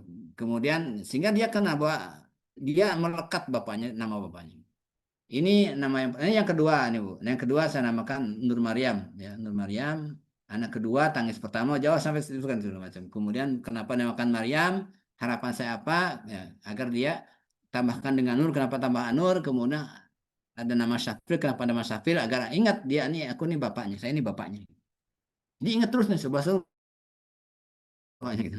Maka anak yang perempuan saya kalau sekarang nulis nama ya di baik di nulis nama di apa namanya? Di kartu pengenal kantornya ya, itu misalnya Maryam Syafril gitu. Dia tuliskan nama saya. Nah, jadi kalau seperti itu. Kemudian yang ketiga, anak saya yang ketiga nih, namanya Nur Fatimah Zahra ya. Lahir kapan, jam berapa, kenapa dinamakan Fatimah, kemudian ada Syafrilnya. Kemudian ini anak yang nomor 4, namanya Nur Sofia, saya namakan ini, kemudian kenapa namakan Sofia dan seterusnya. Nah, itu contoh tadi ya, contoh. Jadi didokumentasikan. Sekarang kan ada video tuh. Kalau yang sekarang yang masih kecil-kecil bisa divideokan, bisa divideokan. Oke, itu ya untuk memberikan. Tapi lagi ya, ada lagi udah. Ada slide-nya? Oke. Itu yang pertama ya. Jadi mengasuh. Nah, bagi yang belum mungkin bisa tuh diulang lagi. Anaknya namanya dikumpulin kenapa dinamakan. Ada waktu-waktu dengan anak juga. Bagusnya dituliskan. Harus sekarang mungkin divideokan sehingga apa? Sehingga anak kita tahu dengan tujuan kita menamakannya. Gitu ya. Ini saya juga waktu bilang memang karena pengalaman juga. Karena pengalaman saya orang tua saya, ibu bapak saya meninggal ya. Ibu saya meninggal 4 tahun, ayah saya meninggal saya usia 12 tahun. Sehingga saya nggak tahu nama saya Yogi Syafril, kenapa nggak ada yang tempat nanya tuh. Maka dari pengalaman itu saya ingin kalau nanti saya meninggal atau saya jangan dulu ya berpikir kalau saya meninggal muda, anak saya nggak tahu kenapa dinamain itu. Maka kemudian saya abadikan nama anak saya. Bahkan kemudian saya figura di rumah ya. Saya berikan satu-satu ke anak saya. Waktu kecil dia suka ada lomba membacakan puisi namanya. Kadang-kadang mereka nangis waktu kecil tuh kalau dibacakan namanya. Gitu. Jadi kalau dia nakal saya ingatkan dengan namanya tuh. Saya ingatkan dengan namanya. Kalau dia nakal, kalau dia ini saya ingatkan dengan namanya gitu. Seperti itu. Ya, itu mungkin. Kemudian kedua membimbing. Membimbing ini ada 3 juga. Pertama membiasakan berbuat kebaikan dan menjauhi keburukan. Ini kita biasakan mereka. Nggak perlu pakai dalil ya. Terus ini karena mereka masih belum ini, kita biasakan aja. Misalnya apa mereka suruh nganterin tuh ada tetangga kita yang butuh bantuan, tolonglah anterin ke rumahnya, gitu kan? Itu seperti itu ya. Ada kawannya kehilangan pensil, tolong nih belikan, itu tolong kasih ke kawannya, gitu.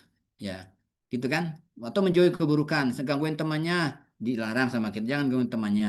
Jadi langsung praktek-praktek, ya mengajarkan mereka sholat, langsung mereka ajak sholat, gitu kan? Gitu seperti itu. Atau ada pelajaran tentang keburukan, langsung diperlihatkan, oh nggak boleh begitu, nanti begini terus. Gitu. Jadi membiasakan. Jadi ada momen-momen yang penting harus kita jaga. Sehingga mereka bisa kita biasakan untuk berbuat baik dan menjauhi keburukan. Kemudian mensimulasi bakat, minat, dan kemampuan. Jadi kita harus sedini mungkin anak kita ketemu apa bakatnya, minatnya, kemampuan. Mungkin ada bahasan khusus nih. Ini mungkin mungkin nanti kalau ada sesi khusus, ini bagaimana menemukan bakat, minat, dan kemampuan anak kita. Sehingga anak-anak kita nanti kan bisa berperan di masa depannya sesuai dengan passion mereka. Kemudian memilih pendidikan menengah dan pendidikan tinggi. Jadi harus diskusi dengan anak kita. Usia SMP udah mulai diskusi dengan kita. Mau sekolah di mana, SMA-nya apa, nanti kuliah mau di mana, jurusan apa. Kita harus bisa memantau, memahami itu. Gitu seperti itu. Jadi kita harus rata-rata kita mungkin pernah kuliah ya. Jadi kita tahu cara milih jurusan segala macam. Jadi diarahkan. Jadi hadir kita saat anak kita, jangan sampai anak-anak milih jurusan kemudian salah. Kenapa? Karena kita nggak hadir, kita nggak memberikan arah. Oh, kita mungkin nggak tahu tentang milih jurusan. Kita cari kawan kita yang di bimbel. Atau kita sekolah mereka daftarkan ke bimbel. Sehingga kemudian kita ajak mereka untuk konsultasi dengan orang yang ahlinya. Kita antar. Nggak mesti kita ya. Kita mungkin nggak tahu ya. Kita antar ke siapa. Ada mungkin kawan kita yang ngelola bimbel. Atau kawan kita yang di kampus. Tahu tentang ini, kita ajak anak kita untuk situ. Jadi kita hadir di ini di 3 poin penting ya. kebiasaan baik, kebiasaan berbuat baik ya, kebiasaan menjauhi keburukan, kemudian mereka menemukan bakat minat kemampuan gitu, seperti itu. Jadi memang harus itu, ini satu contoh aja, satu contoh nih, ini saya ambilkan contoh anak saya nomor 2 ya. Anak saya nomor 2 itu eh, apa namanya, dia memilih waktu SMA ya, dia SMA memilih IPS. Apa tapi awalnya dia ingin IPA gitu. Saya diskusi dengan dia, akhirnya memilih IPS. Kenapa? Karena saya tanya dia apa, ingin jadi akuntan. Kayak akuntan itu kan bidangnya bidang sosial ya, bidang sosial itu rumpun sosial ya, ekonomi gitu ya. Maka supaya optimal dia masuk IPS, tapi dia ngotot masuk IPA. Akhirnya saya diskusi sampai melibatkan gurunya tuh. Gurunya dilibatkan, baiknya masuk IPS. Udah masuk IPS. Jadi sampai seperti itu kita ikut hadir. Saya musim pengetahuan terbatas sampai saya datangin guru BK-nya. Saya ketemu ke sekolah ya, ke sekolah anak saya. Kemudian ketemu dengan guru BK-nya, tanya tentang anak saya gimana gitu. Seperti itu. Walaupun ada saya kan sekolah di Bina Ilmi yang paling bungsu ya. Saya di situ mungkin sebagai pengelola ya. Tapi saya walaupun saya pengelola di Bina Ilmi sekolah, ngambil rapot anak saya datang ketemu dengan wali kelas saya. Datang saya bukan sebagai pengelola, tapi sebagai orang tua. Tanya anak saya kenapa, gimana anak saya di sekolah gitu kan. Gitu. Jadi hadir di situ.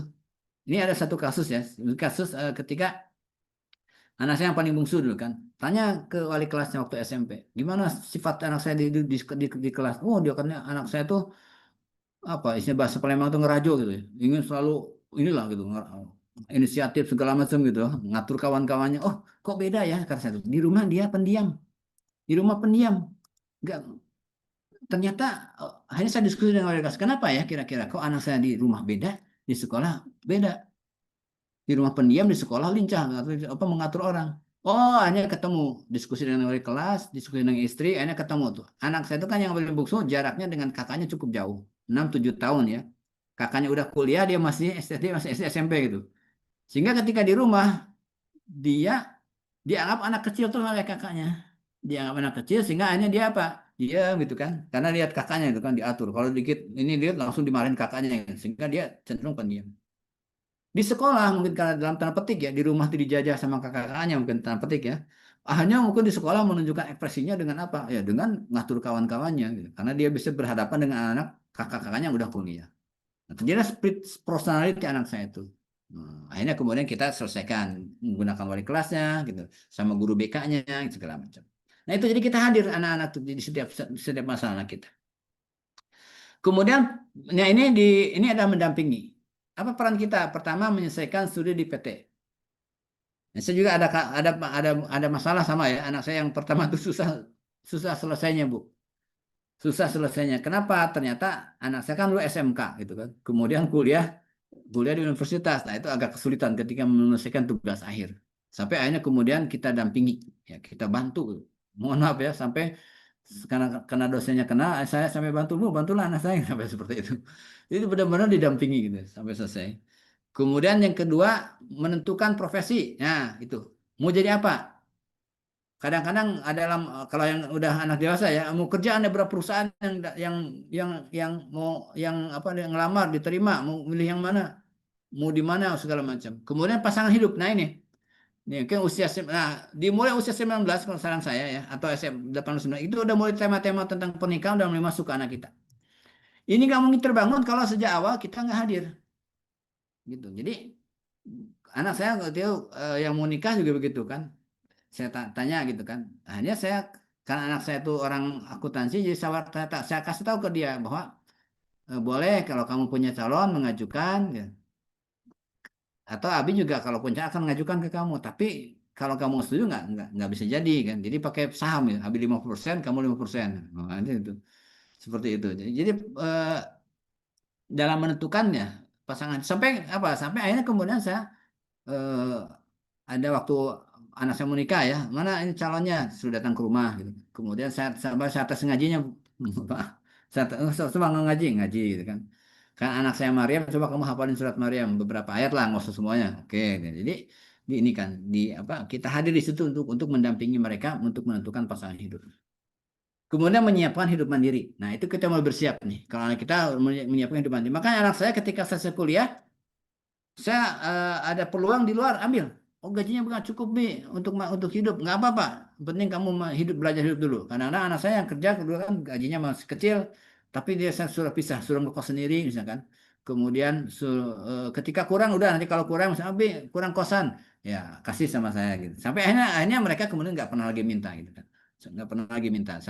Jadi seperti itu. Jadi disiapkan mereka untuk bisa belajar hidup mandiri. Sampai Bu, Bapak sekalian ya, ketika mereka kerja, misalnya, awal anak saya baru kerja, tiba-tiba ngelepon, kenapa Bi kesel tempat kerja? Kenapa kesel tempat kerja? Itu katanya senior saya nyuruh-nyuruh terus. Nyuruh apa? Nyuruh motokopi, nyuruh kalau mau beli makanan nitip makanannya. Kata saya gimana? Oh, nggak apa-apa. Yuk, akan panggil Neng, panggil Neng anak saya. Itu justru kakak senior kamu lagi nguji kamu, nggak apa-apa. Ya, kalau tawarin kalau kamu beli makan, kak ada yang beli makan nggak? Nitip sama saya, gitu kan? Kemudian selama menyuruhnya nggak rogis, nyuruh apa? Nyuruh ngelap sepatunya itu baru nggak. Tapi kalau itu dia ingin menguji kamu, nah akhirnya anak saya bisa apa cukup bagus karirnya karena dia eh, disukai oleh kawan-kawannya. Bahkan kalau dia pulang ke Palembang, saya bawain pempek sama istri, bawain pempek, bawain kerupuk. Untuk siapa? Ini untuk bos kamu, untuk rekan kerja kamu. Oh enggak lah katanya, enggak apa-apa. Nanti, nah yang gitu-gitu sampai kemudian diajarin tuh untuk bagaimana membangun relasi, bekerja di kantor supaya kita bisa bertumbuh ya di kantornya, bisa bekerja dengan baik. Sampai diajarin seperti, didampingi seperti itu. Nah itu, jadi apa? Kita hadir di saat-saat itu, ya. Walaupun kehadiran kita sudah kehadiran secara fisik, sudah mulai berkurang. Oke, itu mungkin beberapa ikut ya. Banyak kan di sini fasenya ya. Fasenya di sini. Kalau ada yang terlewat ya berarti harus ada insentif lebih untuk anak kita mungkin ada momen-momen khusus mungkin ya membuat momen khusus sehingga terjalin komunikasi relasi dengan anak kita. Kalau yang sudah alhamdulillah berjalan tadi yang namanya ya tolong kalau yang namanya belum dokumentasi, tolong dokumentasikan dalam bentuk tulisan, bentuk narasi, bentuk apa terserah, bentuk video. Intinya anak kita harus tahu kenapa dinamakan itu. Dan diulang-ulang pada mereka walaupun kecil. Ya, walaupun kecil diulang-ulang, walaupun masih kecil diulang-ulang. Kalau udah besar kemudian diingatkan. Ini apa peran orang tua di usia mengasuh, membimbing dan mendampingi. Kemudian ini namanya golden age ya, usia emas ini benar-benar kita harus hadir ya, golden age ya.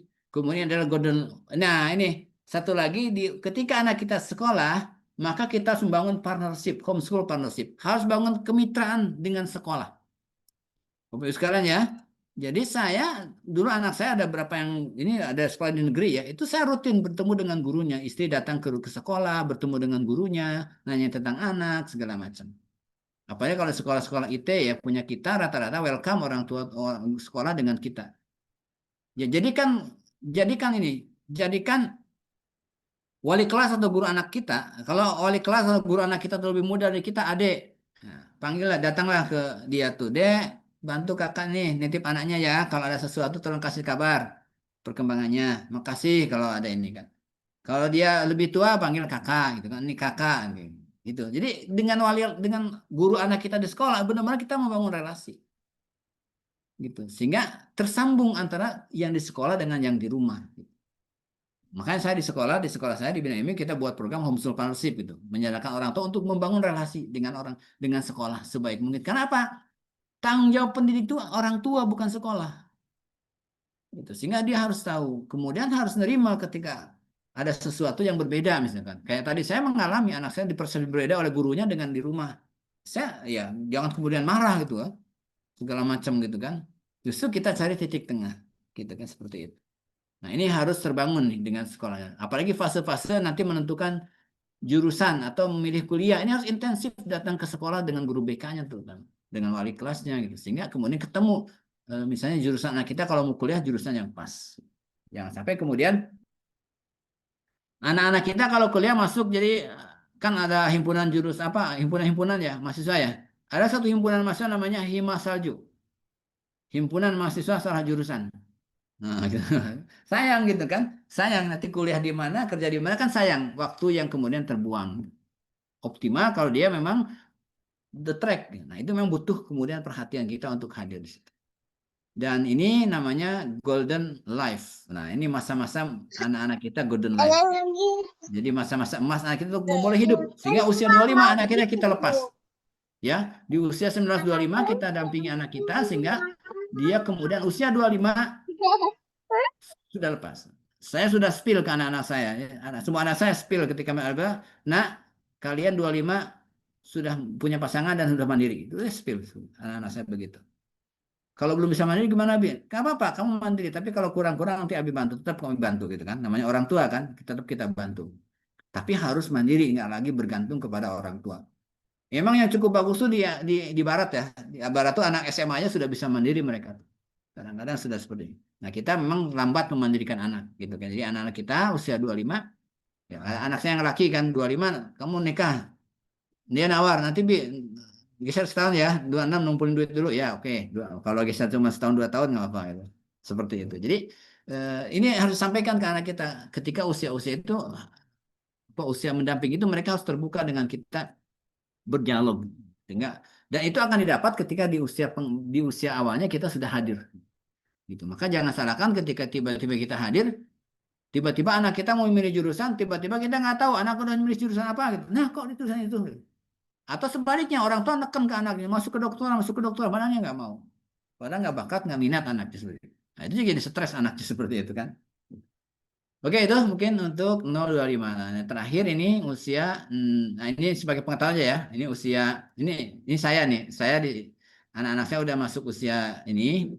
Nah, jadi pematangan diri ini matang aspek teks bidangnya, matang dalam pilihan profesional. Jadi anak kita di usia 26 tuh kalau bisa, 26 35 tuh sudah fix mau jadi apa, mau jadi pebisnis, jangan coba-coba lagi gitu. Sudah mau jadi apa pegawai, jadi benar-benar fix. Kemudian mulai menemukan jati diri.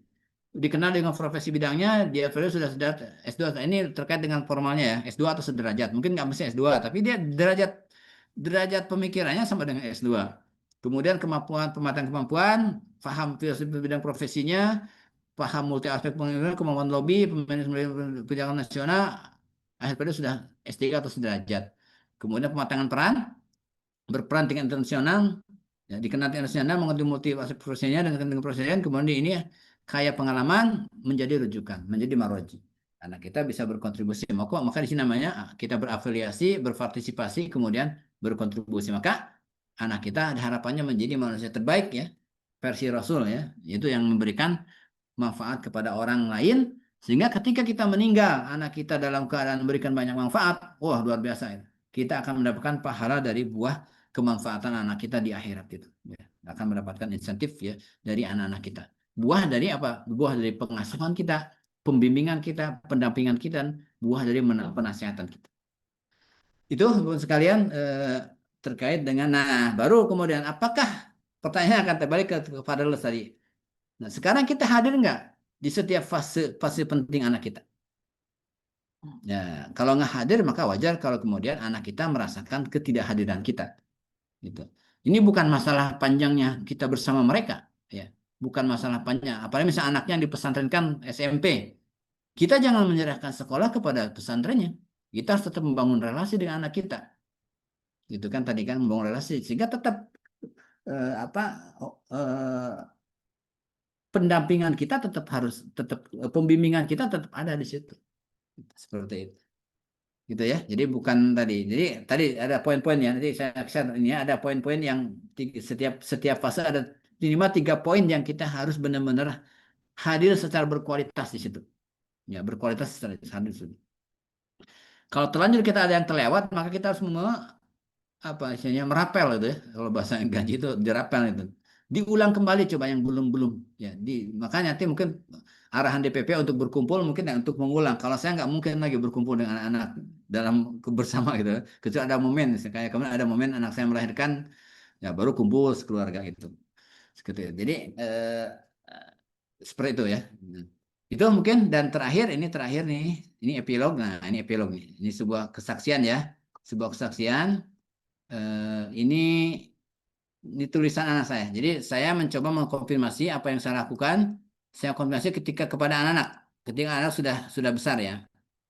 Jadi saya konfirmasi, kemudian ada satu anak yang bisa coba kemampuan menulis, mengungkapkan dalam tulisan. Ada semua ungkapan, tapi ini yang saya pilih di antara sekian anak. Ada yang bisa mengungkapkan dengan cukup baik, dia buat tulisan. Ini anak saya nomor 2. Nah, dia membuat tulisan belajar menjadi manusia.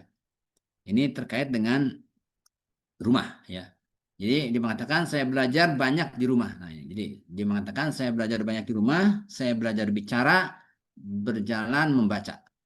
Jadi ini kesaksian ya. Jadi saya belajar bicara, berjalan. Kemudian saya juga belajar berpikir, saya belajar memilih, belajar menjadi orang baik, belajar menjadi orang yang pantas berada di masyarakat, dan paling besar dari itu semuanya belajar agama. Jadi memang semua ini mendasar ini diajarkan di rumah tadi kan, belajar, membaca. Kemudian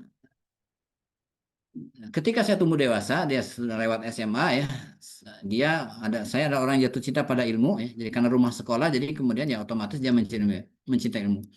Kemudian saya menikmati setiap detik saya di sekolah. Saya tidak sama untuk belajar di sekolah, dan mulai menikmati waktu lebih banyak berada di sekolah daripada rumah. Nah, di atas kondisi anak kita akan berada lebih banyak di luar, di sekolah ya, daripada di rumah.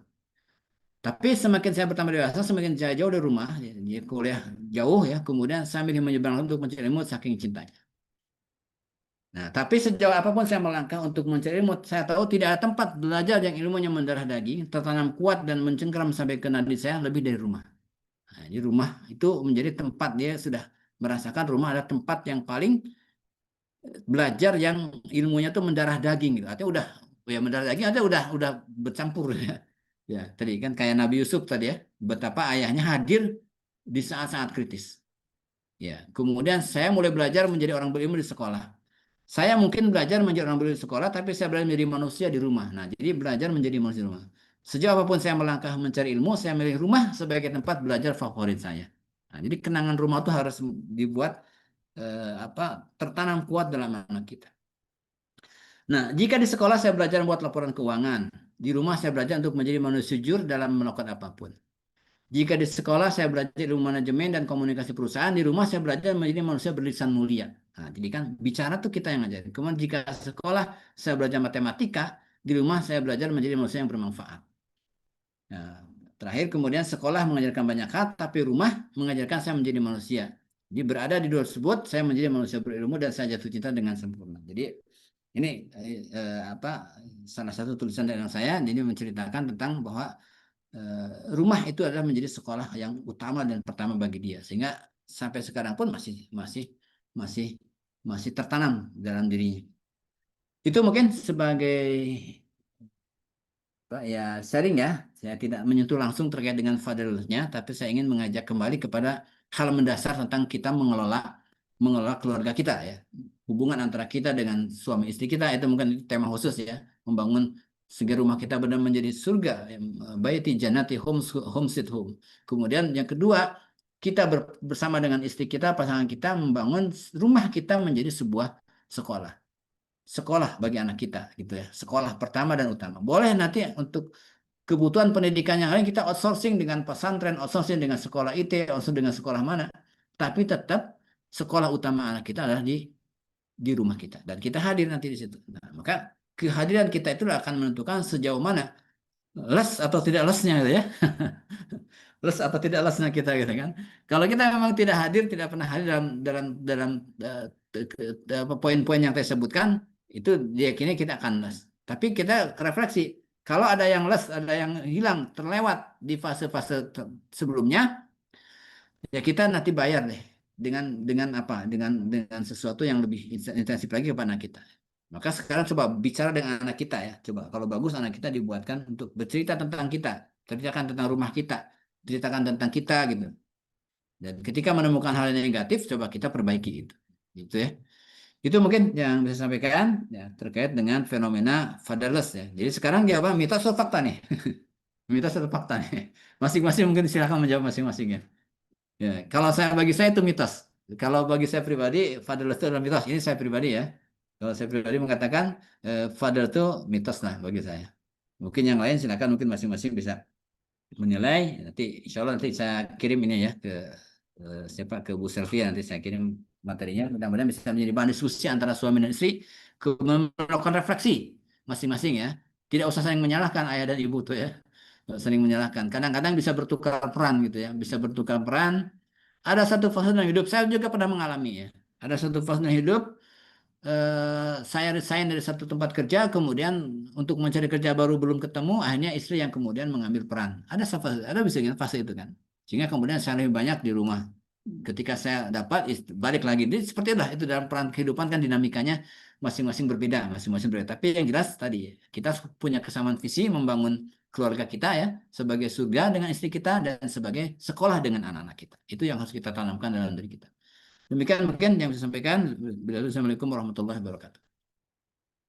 Waalaikumsalam warahmatullahi wabarakatuh. Masya Allah, luar biasa sekali Ustaz atas penyampaiannya, berbagi pengalamannya ya terkait dengan tumbuh kembang anak dari usia 0 sampai 25 tadi disebutkan ya, dalam rangka mengasuh, membimbing, mendampingi. Ketika memang 3 poin tersebut kita ada yang tidak terjalani dengan baik, maka bisa dikatakan mungkin mengalami fatherless. Baik, terima kasih Ustaz atas penyampaiannya ya terkait dengan ini. Mungkin sebelumnya kita kasih kesempatan untuk 3 penanya mungkin raise your hand. Silakan ayah bunda hebat yang mau bertanya. Ada? Raise your hand. Silakan ayah bunda.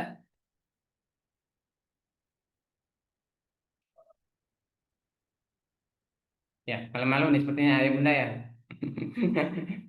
Ya Ustaz, terkait dengan fatherless Ustaz ya, tadi disampaikan ya, mungkin ini ada apa namanya ungkapan lama Ustaz ya, sistem patriarki Ustaz ya.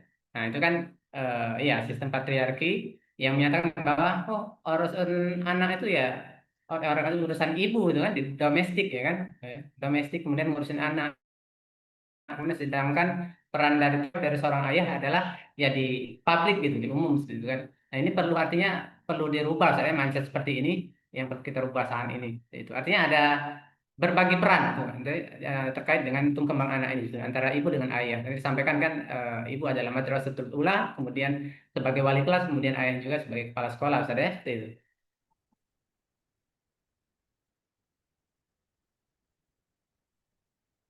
Ya, ini Silakan. sekarang polanya adalah berkeluarga adalah partnership ya.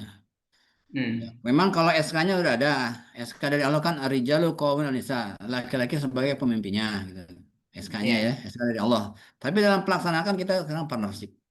Dalam dunia organisasi, perusahaan apapun juga sekarang begitu kan. Kolektif kolegial. Di kita juga kan di kepemimpinan di kita di struktur juga ya ada 3 unsur ya, DPW, DPW, MPW, DSW gitu kan. Kolektif kolegial. Sama Iya. juga dengan bersuami istri juga dalam konteks kita mengelola rumah tangga itu kolektif kolegial seperti itu. Sudah kolektif kolegial. Tidak walaupun tetap ada pimpinannya ya. SK dari Allah ya, bukan laki-laki yang menentukan, tapi SK dari Allah ya sebagai pemimpin sebagai itu. Tapi dalam prakteknya kita bersama-sama. Maka tadi dalam konsep My Human School yang kita bagi, bapak itu sebagai kepala sekolah, gitu.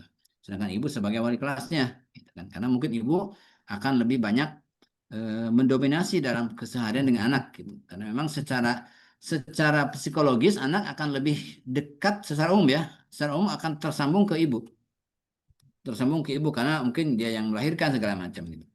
Tapi secara garis struktur anak itu kan tersambung ke bapak. Makanya nama perwalian tuh ke bapak gitu. Bukan keluarga. Karena saya mendapatkan fakta memang ya. Ini fakta mungkin ini hikmah ya. Saya lihat memang kayak eh, apa ya cucu saya itu lebih ke ibunya otomatis ke besan saya yang perempuan gitu kan. Tapi kan dalam hubungan nanti hubungan nasab lebih ke bapak saya sebagai bapak itu. Nah, tapi kita tidak mengambil apa ngaku-ngaku itu lah. Artinya ini semua itu saling terhubung gitu, saling tersambung, saling terhubung gitu ya. Tidak saling untuk menyatakan siapa yang lebih wajib lebih ini ya, tapi dalam prakteknya kita bersama-sama seperti itu. Kadang mohon maaf ya dalam perjalanan hidup ada tadi saya juga pernah mengalami satu fase misalnya kita tadi kan ketika zaman dulu kan 98 kesulitan cari kerja gitu kan. Kadang-kadang perempuan yang mendapat kesempatan. Tapi kemudian tidak menghilangkan fungsi dan peran masing-masing. Masing-masing berperan nanti akan sesuai dengan makanya tadi saya tawarkan tadi membangun visi itu bareng. Kita ketika berumah tangga, kita bangun sudah lagi tidak antara aku dan dia, aku dan kamu ya. Yang adalah kami, gitu kan? Yang adalah kami, kita, yang itu kita, bukan aku, bukan kau, tapi adalah kita. Itu anak kita, bukan anakmu, bukan anakku, gitu, tapi anak kita yang harus kita didik bersama. Jadi kalau sudah visinya bareng, nanti setiap satu berdiskusi, kalau pulang diskusi tentang anak. Tadi anak di sekolah apa ya? Tanya ke ibunya. Atau sebaliknya gitu. Oh begini, kenapa ya anak kita begitu? Kenapa anak kita murung? Coba tanya ke wali kelasnya. Itu seperti itu. Jadi seperti itu. Jadi masing-masing sampai seperti itu kalau kita bisa memerankan dengan baik. Ya. Cukup mungkin Ini kalau Ustaz, ya. Terima kasih. Ini ada ya gitu. masuk nih pertanyaan. Ada rekomendasi buku Ustaz, bacaan untuk menjadi rujukan bagi orang tua Ustaz. Banyak sekarang buku. Ya. Oh gitu ya. Ya yang paling standar kan itu sebenarnya yang paling standar kan dalam misalnya ada Tarbiyatul Aulad gitu yang gitu ya. Itu yang paling standar. Ya. Saya juga mengambil dari situ. Tarbiyat itu kan cukup Ya, cukup Tarbiyatul Aulad. cukup apa? Cukup textbook ya, textbook tapi sangat sangat baik untuk itu. Ya. Oke, silakan ada yang mau Atau bertanya mungkin? Raise your hand. Oke, baik Ustaz. Sedikit berandai Ustaz. Sebenarnya berandai tidak boleh. Kalau takullah fa innallahu tuktahu amal syaiton. Ya, tapi ini mungkin ada kejadian nyata mungkin di kehidupan ya Ustaz ya. Ya, terkait dengan misalkan ketika anak terkena dampak pada les Ustaz. Apa sih sebenarnya yang langkah pertama yang bisa kita lakukan sebagai orang tua Ustaz? ya memang pertama sebenarnya kalau kita saintifik ya harus diukur memang. Kalau ada ukurannya gitu, bagusnya harus diukur. Ditanya dulu anaknya itu, Pak, yang dimaksud pada oleh dia itu apa sih? Ya. Kadang-kadang seperti itu. Kalau memang karena kesalahan kita, ya berarti kan kita harus berarti mengulang sesuatu yang contoh misalnya ini bukan padahal sih, bukan. Memang contoh ini. Contoh dulu memang ya namanya kita berumah tangga kan dulu kan ikhwat itu kan modal semangat ya, belum punya apa-apa, oh, penting nikah itu kan. Udah gitu nikah anak saya aja anak hat-trick ya, tiga anak tuh hat-trick tuh.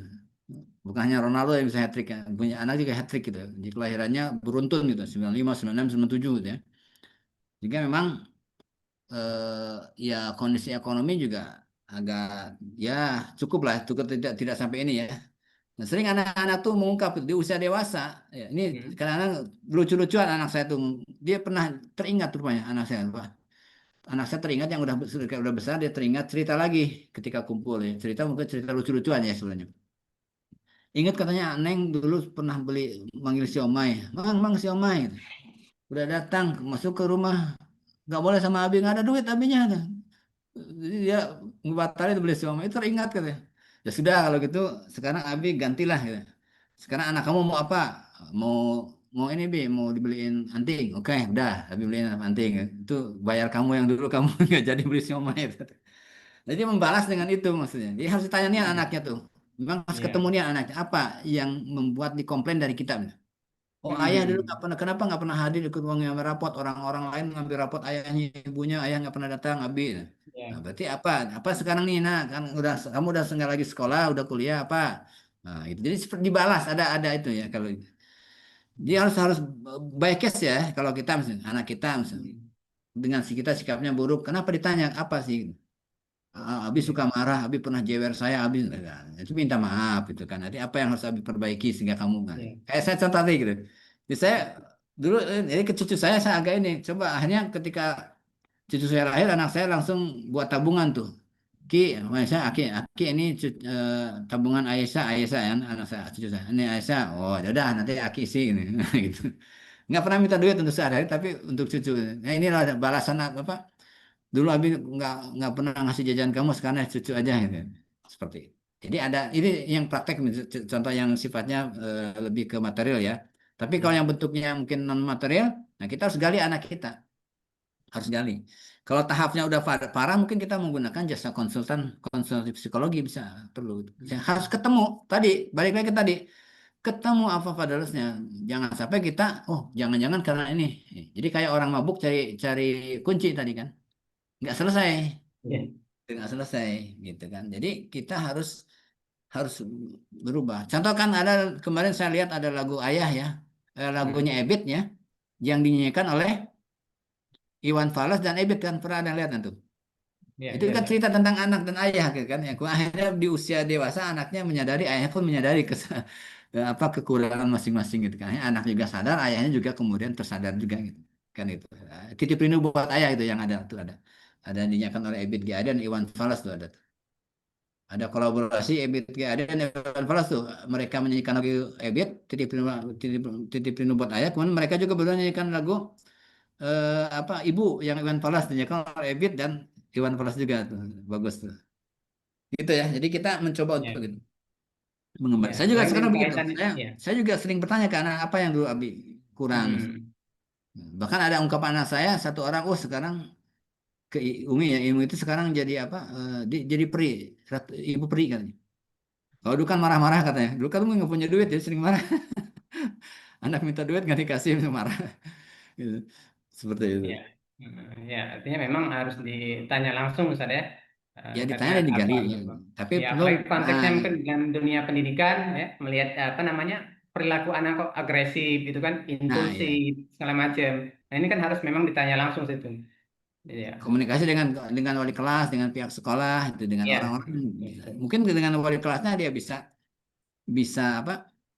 Bisa lebih terbuka. Saya juga bukan pernah, ya. saya mengalami kan tadi cerita anak saya SMP gitu kan. Kok ketika saya diskusi dengan wali kelasnya, kok di apa di sekolah tuh ngerajo kalau sebenarnya ya ngerajo tuh dominan gitu. Kok aneh sih di rumah kan pendiam gitu. Nah, rupanya tadi ada splitnya karena mungkin di rumah merasa di dalam tanda petik dijajah oleh kakaknya gitu. Di sekolah dia bebas gitu. Akhirnya kemudian kita cari ininya gitu. Seperti itu. Ya. Jadi Oke, siap, ya Ustaz. jadi Ya. Oke, Ustaz, ini ada surat yang melayang, Ustaz ya. Ini ada bagaimana caranya mempersiapkan anak yang usianya tinggal 1 atau 2 tahun lagi akan melanjutkan sekolah jauh dari luar pulau. Sedangkan peran ayah bisa dikatakan fatherless. Ya, sehingga anak ini merasa menjadi manusia yang utuh, memiliki apa nih? Sosok orang tua yang ideal. Ini dari Umi ya kan Wulan ada ya, masa waktu tuh sampaikan. 2 tahun kan. Nah itu buat programnya makanya buat program tuh. Pertama memang harus Hmm. asesmen. Ini kan saya guru ya kan saya pengelola sekolah. Dia asesmen dulu itu. Dia asesmen sejauh mana fatherlessnya itu. Skalanya kalau buat 10 Hmm. fatherless ada skala berapa? Kalau pakai pakai apa? Pakai tool yang saya bikin ya tentang mengasuh itu. Nah kira-kira di mana lossnya tuh? Dia lossnya di mana? Lossnya ketika apa? Ketika dia eh, mendamping apa itu ketika membimbing apa lossnya di mana dia harus ketemu dulu tetap tadi balik ke saya awal ya harus kembali dulu ke masalahnya apa definitif gitu kalau Hmm. pada skala apa kalau buat 1 sampai 10 menurut padasnya 5 kemudian 5 itu di bab apa gitu kan di bab apa gitu padasnya di bab apa Ya. di bidang apa dulu mungkin anak selama dia di SD nggak pernah nganter sama sekali misalkan itu misalnya nanti Apa mungkin dikasih deh. kerja jauh mungkin Ustaz ya? Ya, kerja jauh mungkin nanti Ya. sengaja cuti lah, misalnya. Sengaja cuti ya.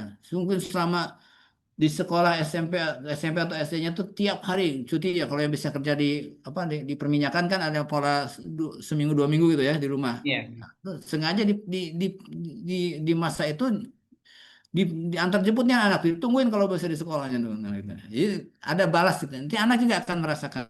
Jadi apa ya, dibalas lah kalau itu ya balas namanya. Kalau parkir itu kan balasnya, nah, kalau setirnya kurang ini balasnya gitu. Seperti itu. Jadi masih ada waktu tadi. Saya ada waktu 1 2 tahun. Itu coba diskusikan dengan suami istri, kemudian tanya gurunya segala macam. Kira-kira anak kita seperti apa. Gitu. Sehingga kemudian kita buat program nanti dalam 2 tahun itu. Yang hilang tuh apa dari mereka? Kehilangan kita tuh di bab apa? Di bab apa kehilangan kita tuh? Seperti itu. Oke, itu ya Umi Wulan, Bunda Wulan bisa dipahami ya terkait dengan tadi kondisi bisa dikatakan mungkin fatherless tadi ya. Ya mudah-mudahan ya anak-anak semua, anak-anak ayah bunda semua terjauhkan dari yang namanya fatherless ya. Amin ya rabbal alamin. Harus kita tetap proteksi anak kita ya. Kita mengasuh tadi, membimbing, kemudian mendampingi ya di usia mereka, di usia emasnya terutama. Itu tuh. Di usia idealisnya itu adalah menasehati tadi yang disampaikan oleh Ustaz Yogi. Baik, ada lagi saya bunda yang mau bertanya sebelum kita tutup? Oh ini ada Ustaz. Apakah anak di pesantren rentan mengalami fatherless? karena anak jarang dikunjungi. Apa cara yang bijak agar tidak terjadi fatherless pada anak di pesantren? Ya, jadi gini, terima kasih tadi kan saya mengajarkan untuk ke pendekatan institusi ya. Jadi ayah itu bukan sosok ya, tapi dia institusi keayahan, ya kan? Kan banyak kayak saya sendiri kan sebenarnya kalau dikatakan ya memang secara fisik saya tuh fatherless ya. Saya usia saya SD kelas 6 saya udah tidak punya ayah. Gitu. Saya praktis tidak punya ibu juga abang saya, tidak motherless, fatherless kalau. Tapi ada pesan-pesan ayah yang teringat di fase-fase tadi, di fase-fase di fase-fase saya kecil itu ayah selalu membersamai saya. Ayah tuh selalu ngajak saya baca buku, ngajak saya ini, ada kesan gitu. Nah, jadi eh jadi walaupun anak jauh, tadi kan kalau dari awal sudah ada ya, sudah ada kehadiran kita di critical point. Kan pesantren kan misalnya ke SMP ya, tapi kan dari 0 sampai 12 itu kan ada tuh. Memang dari 12 sampai SMA di pesantren sampai 18 kita nggak ada. Tapi kan sebelumnya ada. Nah, otomatis ya usia 12 sampai 18 kan peran kita kan di situ membimbing ya. Membimbing kebaikan. Nah, itu sudah membimbing kebaikan menuju keburukan sudah diperankan oleh pesantren. Kita memilih jurusan mungkin oleh pesantren di situ. Kedua memilih jurusan segala macam udah ya. Nah, kita gimana di situ? Peran kita adalah kemudian kita berkoordinasi, berpartnership dengan lembaga pendidikan tempat kita menerima anak kita. Jadi jangan apa, maaf, Masa? jangan kayak buang anak itu, udah buang pesantren. Ya. Enggak. Kita aktif minimal berhubungan dengan kepala asramanya, berhubungan dengan wali kelasnya. Kita juga harus tahu siapa temannya di pesantren gitu. Kalau ada dana, kita kunjungi misalnya setiap rutin. Kalau ada dana, kalau nggak ada dana, kan bisa video call, bisa Zoom, bisa macam-macam kan? Seperti itu. Ya. Nah, kalau supaya lebih ini mungkin ya ini saran saya supaya kan saya pernah juga tinggal di pesantren. Kalau mau lebih perhatian lagi walasnya ya sekali-kali bawa empek-empek lah datang ke sana wali kelasnya dikasih empek-empek gitu. Sehingga nanti ya kalau kami ada masalah tolong kasih tahu gitu kan. Gitu. Ini bukan Gitu. Jadi gratifikasi ya, ya, saya. jadi tidak terputus tetap tidak Ya. terputus, tidak terputus gitu. Iya. Jadi harus begitu. Apalagi sekarang kan bisa sudah banyak grup saya di WA ya, jadi bisa Iya, menjalin komunikasi seperti itu. ketika libur berarti kan programnya ketika anak libur kan pulang dari pesantren, saya libur, buatkan program jangan lewat gitu. Kita siapkan nian programnya tuh. Programnya untuk menutup atau ke, apa ketidakhadiran kita saat mereka lagi di pesantren. Karena ada libur sebulan. Itu benar-benar kita intensifkan. Jangan biarkan anaknya main sendiri, main game sendiri gitu sekarang. Jadi kita hadir di situ. Kalau perlu kita cuti misalnya kalau kerja ambil cuti. Jadi cuti-cuti kita untuk anak gitu. Ajak pergi kemana, berkunjung seperti itu. Jadi bisa semuanya. Jadi nggak ada alasan. Gitu. Gitu. Oke, ya itu baik dari yang disampaikan oleh Ustadz Yogi. Ada lagi Ustadz, ini mau bertanya, si biasanya anak yang fatherless akan menyimpan luka pengasuhan yang bisa mempengaruhi saat mereka menjadi orang tua kelak saat mengasuh anak. Bagaimana cara merilis atau menyembuhkan luka pengasuhan tersebut? Apakah perlu psikolog untuk mengetahui apa triggernya? Karena terkadang mereka tidak sadar kalau punya luka pengasuhan. Misal, sewaktu kecil suka dimarahin orang tua, akan berpengaruh saat menjadi orang tua. Jadi orang tua yang gampang tersulut emosi karena masalah sepele misalnya. Ya, bagusnya memang kalau kita ada dana ya kita menggunakan pendekatan saintifik memang. Artinya datang ke ahlinya ya, psikolog gitu kan. Sekarang udah mulai banyak tuh ya, jadi berdiskusi dengan psikolog. Tapi kalau memang tidak, berarti kan kita harus bisa menggali ya. Kita maka tadi berdiskusi, kita bisa tanya temannya, temannya bisa lebih jujur. Kita bahkan dulu ya, mohon maaf saya tuh dulu istri saya tuh sampai punya nomor kawan-kawan anak-anak teman-teman anak saya gitu. Gitu. Sehingga kadang-kadang tanya gimana ngomong dia gitu. Oh kadang komplain, kadang banyak saya juga sama dikomplain anak-anak itu. Sering dikomplain tentang sikap saya, kadang-kadang segala macam itu. Gitu. Nah, tapi ini harus harus bagaimana kita mendeteksi itu. Nah, biasanya kalau yang saya lakukan gitu ya. Saya lakukan adalah tadi saya berkomunikasi, saya intensif ya dengan guru-guru anak saya berkomunikasi. Kemudian sering saya ajak kawan-kawannya nanya ke kawannya gimana nih anak saya tuh seperti apa di sekolahnya seperti. Jadi tanya pendapat-pendapat orang tuh gitu. Jadi gitu. Tapi kalau mau lebih saintifik ya apa harus ke psikolog memang. Kalau memang mau secara saintifik. Tapi sebenarnya kita bisa lihat dengan apa dengan tools-tools sederhana yang kita miliki misalkan ya, kita perhatikan anak kita gitu. Perhatikan anak kita gitu. Terus perhatikan refleksi kita suka marahin dulu kepada anak kita ya kalau kita sering marahin anak kita bisa jadi mungkin ada luka itu ya luka Hmm. itu seperti itu. Jadi refleksi dulu mungkin pertama kalau ini ya secara sederhana refleksi dulu kita suami istri dulu waktu kecil pernah nggak marah anak sering nggak marahin anak gitu kan seperti itu. Ya. Kalau ya, saya juga pernah marahin anak sih. Cuma marahin anak, tapi kan ketika saya konfirmasi ketika mereka ini, ya tadi yang saya pernah konfirmasi ke anak tuh tadi terkait terkait itu mungkin tadi faktor faktor ketika mereka kecil mungkin merasa ekonomi kurang gitu ya, seperti itu.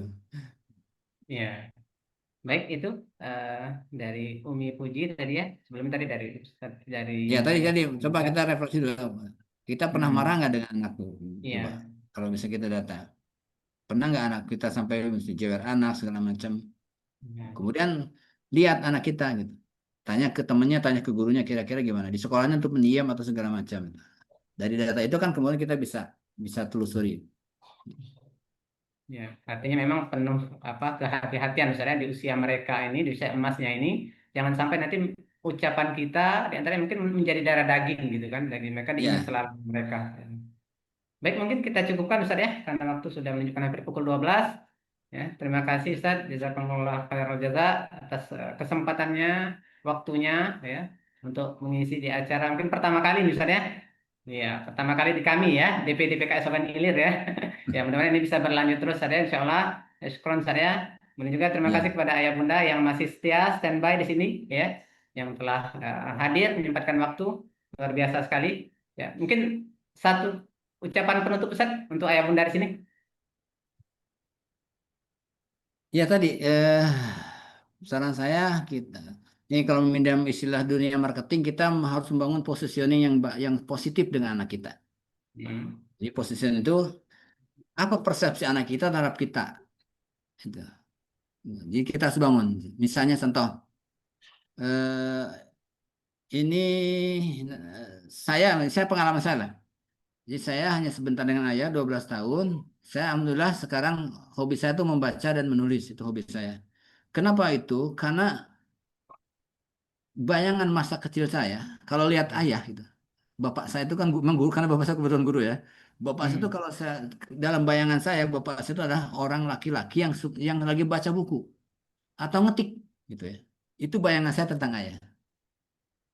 Nah, itu kemudian tanpa sadar mungkin terekam, akhirnya saya pun mengikuti itu. Saya sejak kecil juga senang baca, senang nulis sampai sekarang. Nah, jadi Bapak Ibu sekalian, sekarang coba kalau sebelum terlambat coba buat kesan positif di benak anak-anak kita. Apa yang ingin persepsikan anak kita terhadap kita gitu. Jangan sampai anak kita berpersepsi, oh bapaknya pemarah, ayahku pemarah, ayahku pendiam, ayahku cuek, kayak nah itu. Nah, kalau itu yang terbangun, ya segera lakukan repositioning gitu. Seperti itu. Kalau saya sering sarankan ke pasangan muda itu yang baru punya anak, saya sarankan gini.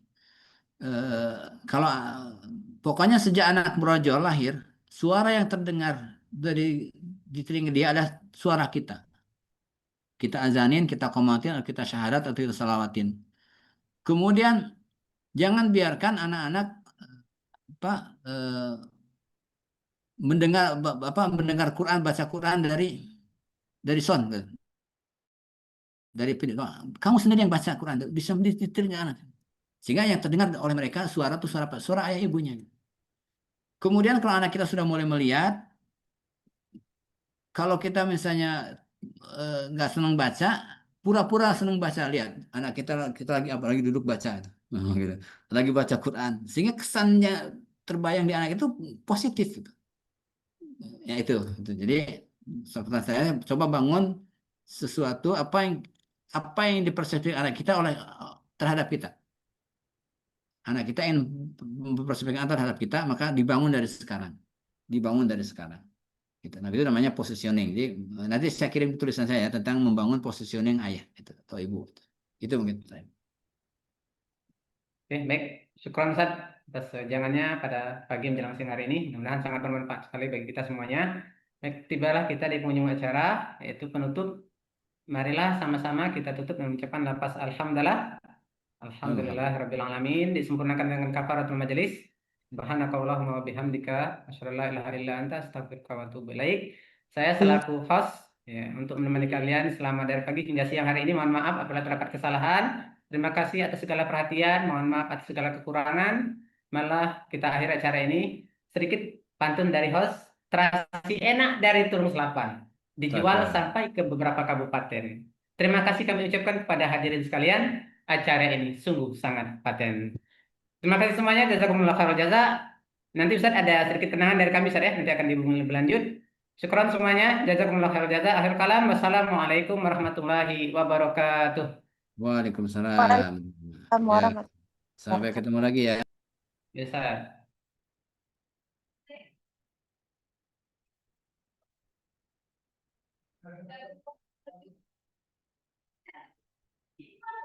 Nah, kira. Sudah.